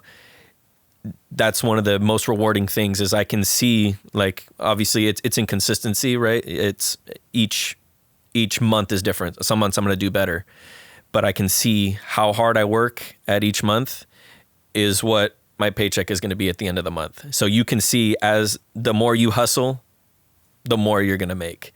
And so that's something that I really, that's a benefit because that's just been instilled in me for so long. Like work hard, and you'll see the fruits of your labor. And I can physically see that. That's awesome. You know what dude. I mean? It's. I mean, that's a great learning piece to like take with you in life. And again, it's something that not everyone has. And we talked to Mark about it. Like work hard. It's easier said than done. Yeah. But when you're put in that environment, and you're constantly suffering, you're constantly challenging yourself, and you're constantly getting better. Like you see, like it wasn't that bad. You know what I'm saying? Like there's a textbook in business classes you learn when you enter like a certain market, let's just say Russian River Brewing Company. Like something that you need to do is you need to scan your environment. You need to see your competitors and see what they're doing right, see what they're doing wrong. And I'm sure that's something that you have done. Maybe you haven't thought about it, but when you're entering the car salesman business, you're looking around like, okay, what are they doing right? How are they selling so many cars? What do I need to do? What are they doing wrong? You see them like, that can't even speak Spanish. Like I got an advantage over him.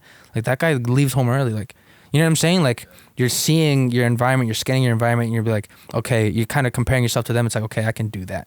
Yeah. You know what I'm saying? Like that competitive edge, it's like, it's going to take you far in life. You know what I'm saying? And I'm sure if you were to take the CEOs or the people that reach a high level in their jobs, the common denominator is going to be that competitive edge. Yep. You know what I'm saying? That desire to want to be better all the time.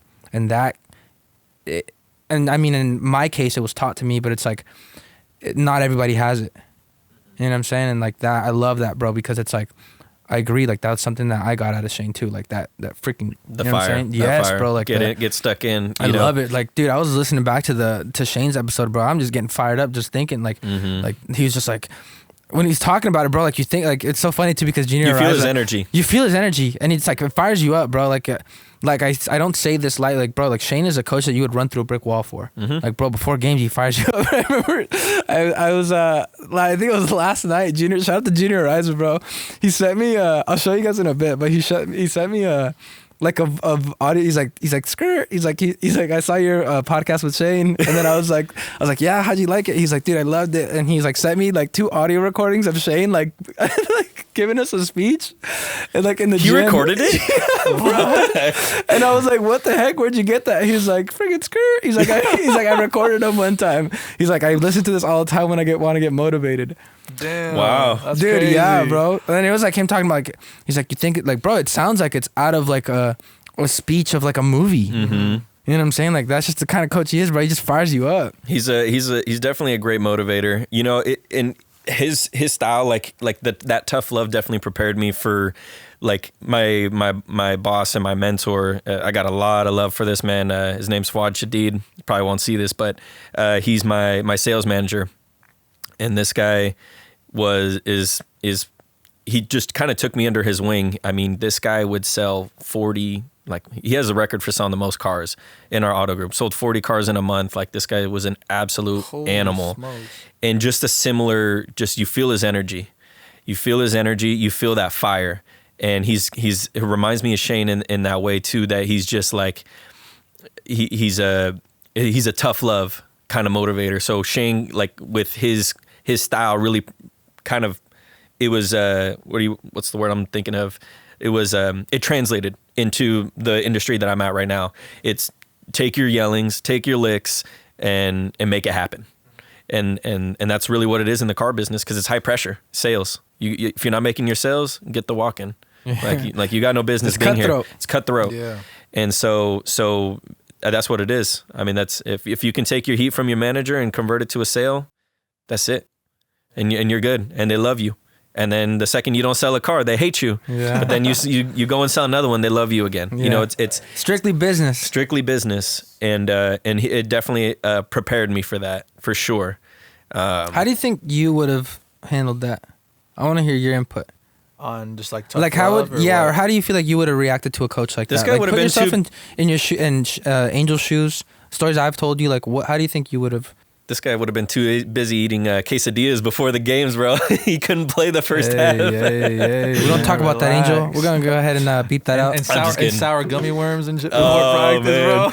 I remember being so mad. I'm like, come on, Gabe, we need you, bro. And he couldn't play. He was his stomach aches, dude. You know those big containers of Charlie gummy worms? It's like they're like circular shape. Honestly, they're like this wide and like. Gummy worms? Yeah. I don't know. They used to sell them like at Rite Aid or it used to be Long's Drugs or whatever. Mm-hmm. And I think it was me and somebody else. Who was it? I don't know, man. It was me and somebody else. We both bought like a big king size, whatever.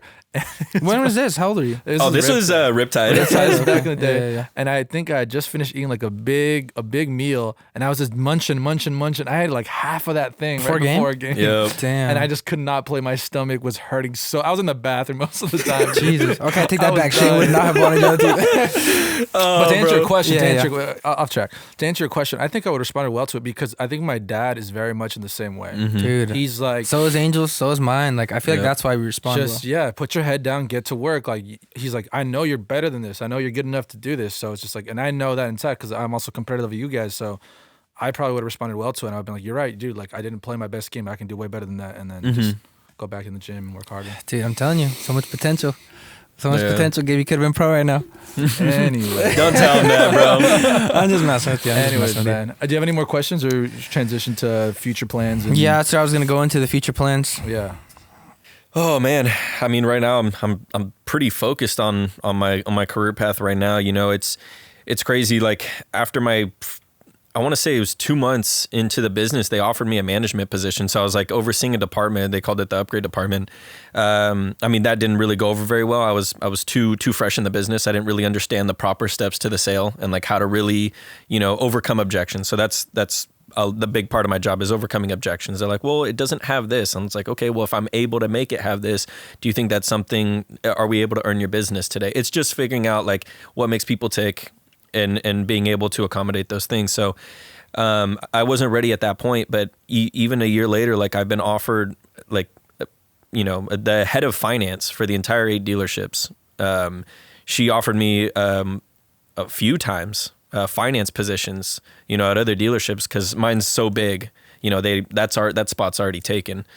So I'd have to start off at one of our smaller dealerships, and that's my next step. My next step's to get into finance. It's just the income potential there. The thing that I'm fearful of is once I get into that, it's more hours. So it's crazy to think about working more than what I'm already working. But my future is like, I know something like for me, I know I want to be a dad. I want to be a young dad. And so I want to like get my hustle out of the way to where I'm set up to where maybe I don't need to be working at a job that needs me to, bring in as much to where I can focus solely on my kids. Like that's something I really want. Something, Shane talked about in his podcast. I keep referencing him. It's because I just watched it, but you're losing your head rent free. Dude, he lives in my head rent free 100%. he was talking about, he's like, man, I could have I'm went. just kidding, bro. That's fucked up. No, I'm it's just true. kidding. It's true, 100%. He was a motivator. Well, and we were also talking about before this how Soccer. you were listening to the podcast as well. This morning on my way over here. So he was talking about like, I could have pursued the Division I route, but instead I wanted to go do the, junior college route so I can spend more time with my family. Like that's kind of something that's so wise. It's a mindset that I have too. I want to, I'm young. I got the energy. Might as well grind it out right now. And again, enjoy the fruits of my labor down the road. Cause I know like, how competitive I am. Like I hope like my kids down the road have that same competitive spirit and just being able to mold like this human being into something great. Like they will. Yeah, absolutely. Yeah, and then we can have your kid on the podcast. Damn, that'd be loud. Little baby Angel. That'd be crazy. Teach them like, dude, teach 'em what a things. mature way of thinking, Angel. I would have never guessed that would have been like your answer to that. Yeah, Like, it's crazy. What he's saying is he thought you were very immature. No, not that. Like, whoa, man. Indirectly, but dude, that's awesome. That's a great That's answer, awesome. That is a great answer, bro. It's a great goal to have. Yeah. So if there's any ladies listening to this, my boy is trying to be a dad. My boy's trying to knock you up. I'm just kidding. Just messing around. Nah, it's weird, man. Like you got most people that are like, oh man, like I want to be a millionaire. I want to do this. Like I want to be comfortable. I want to be comfortable and I want to have a family. Like I know like I want to have family. I love kids. I'm a homebody. Don't get me wrong. I like going out. We had our fair share of outings. We're going to talk about those. Not going to get into those, Yeah. but I'm a homebody for sure. So, I just see myself, getting to where I need to be to where I can spend more time with them. So that's whatever that entails, we'll see. We'll find out. Hell yeah, I man. respect that, man. Okay, I think that's a great way to end this episode to wrap it up. We've been here for a while. If you made it this far, thank you so much. We reached 200 subscribers. We're trying to get to 250 on YouTube. So if you haven't already done so, hit the subscribe button if you're watching this on YouTube. If you're listening to this on Apple Podcasts or Spotify, make sure you leave us a review and a rating. And we'll catch you guys next week. Peace. Peace.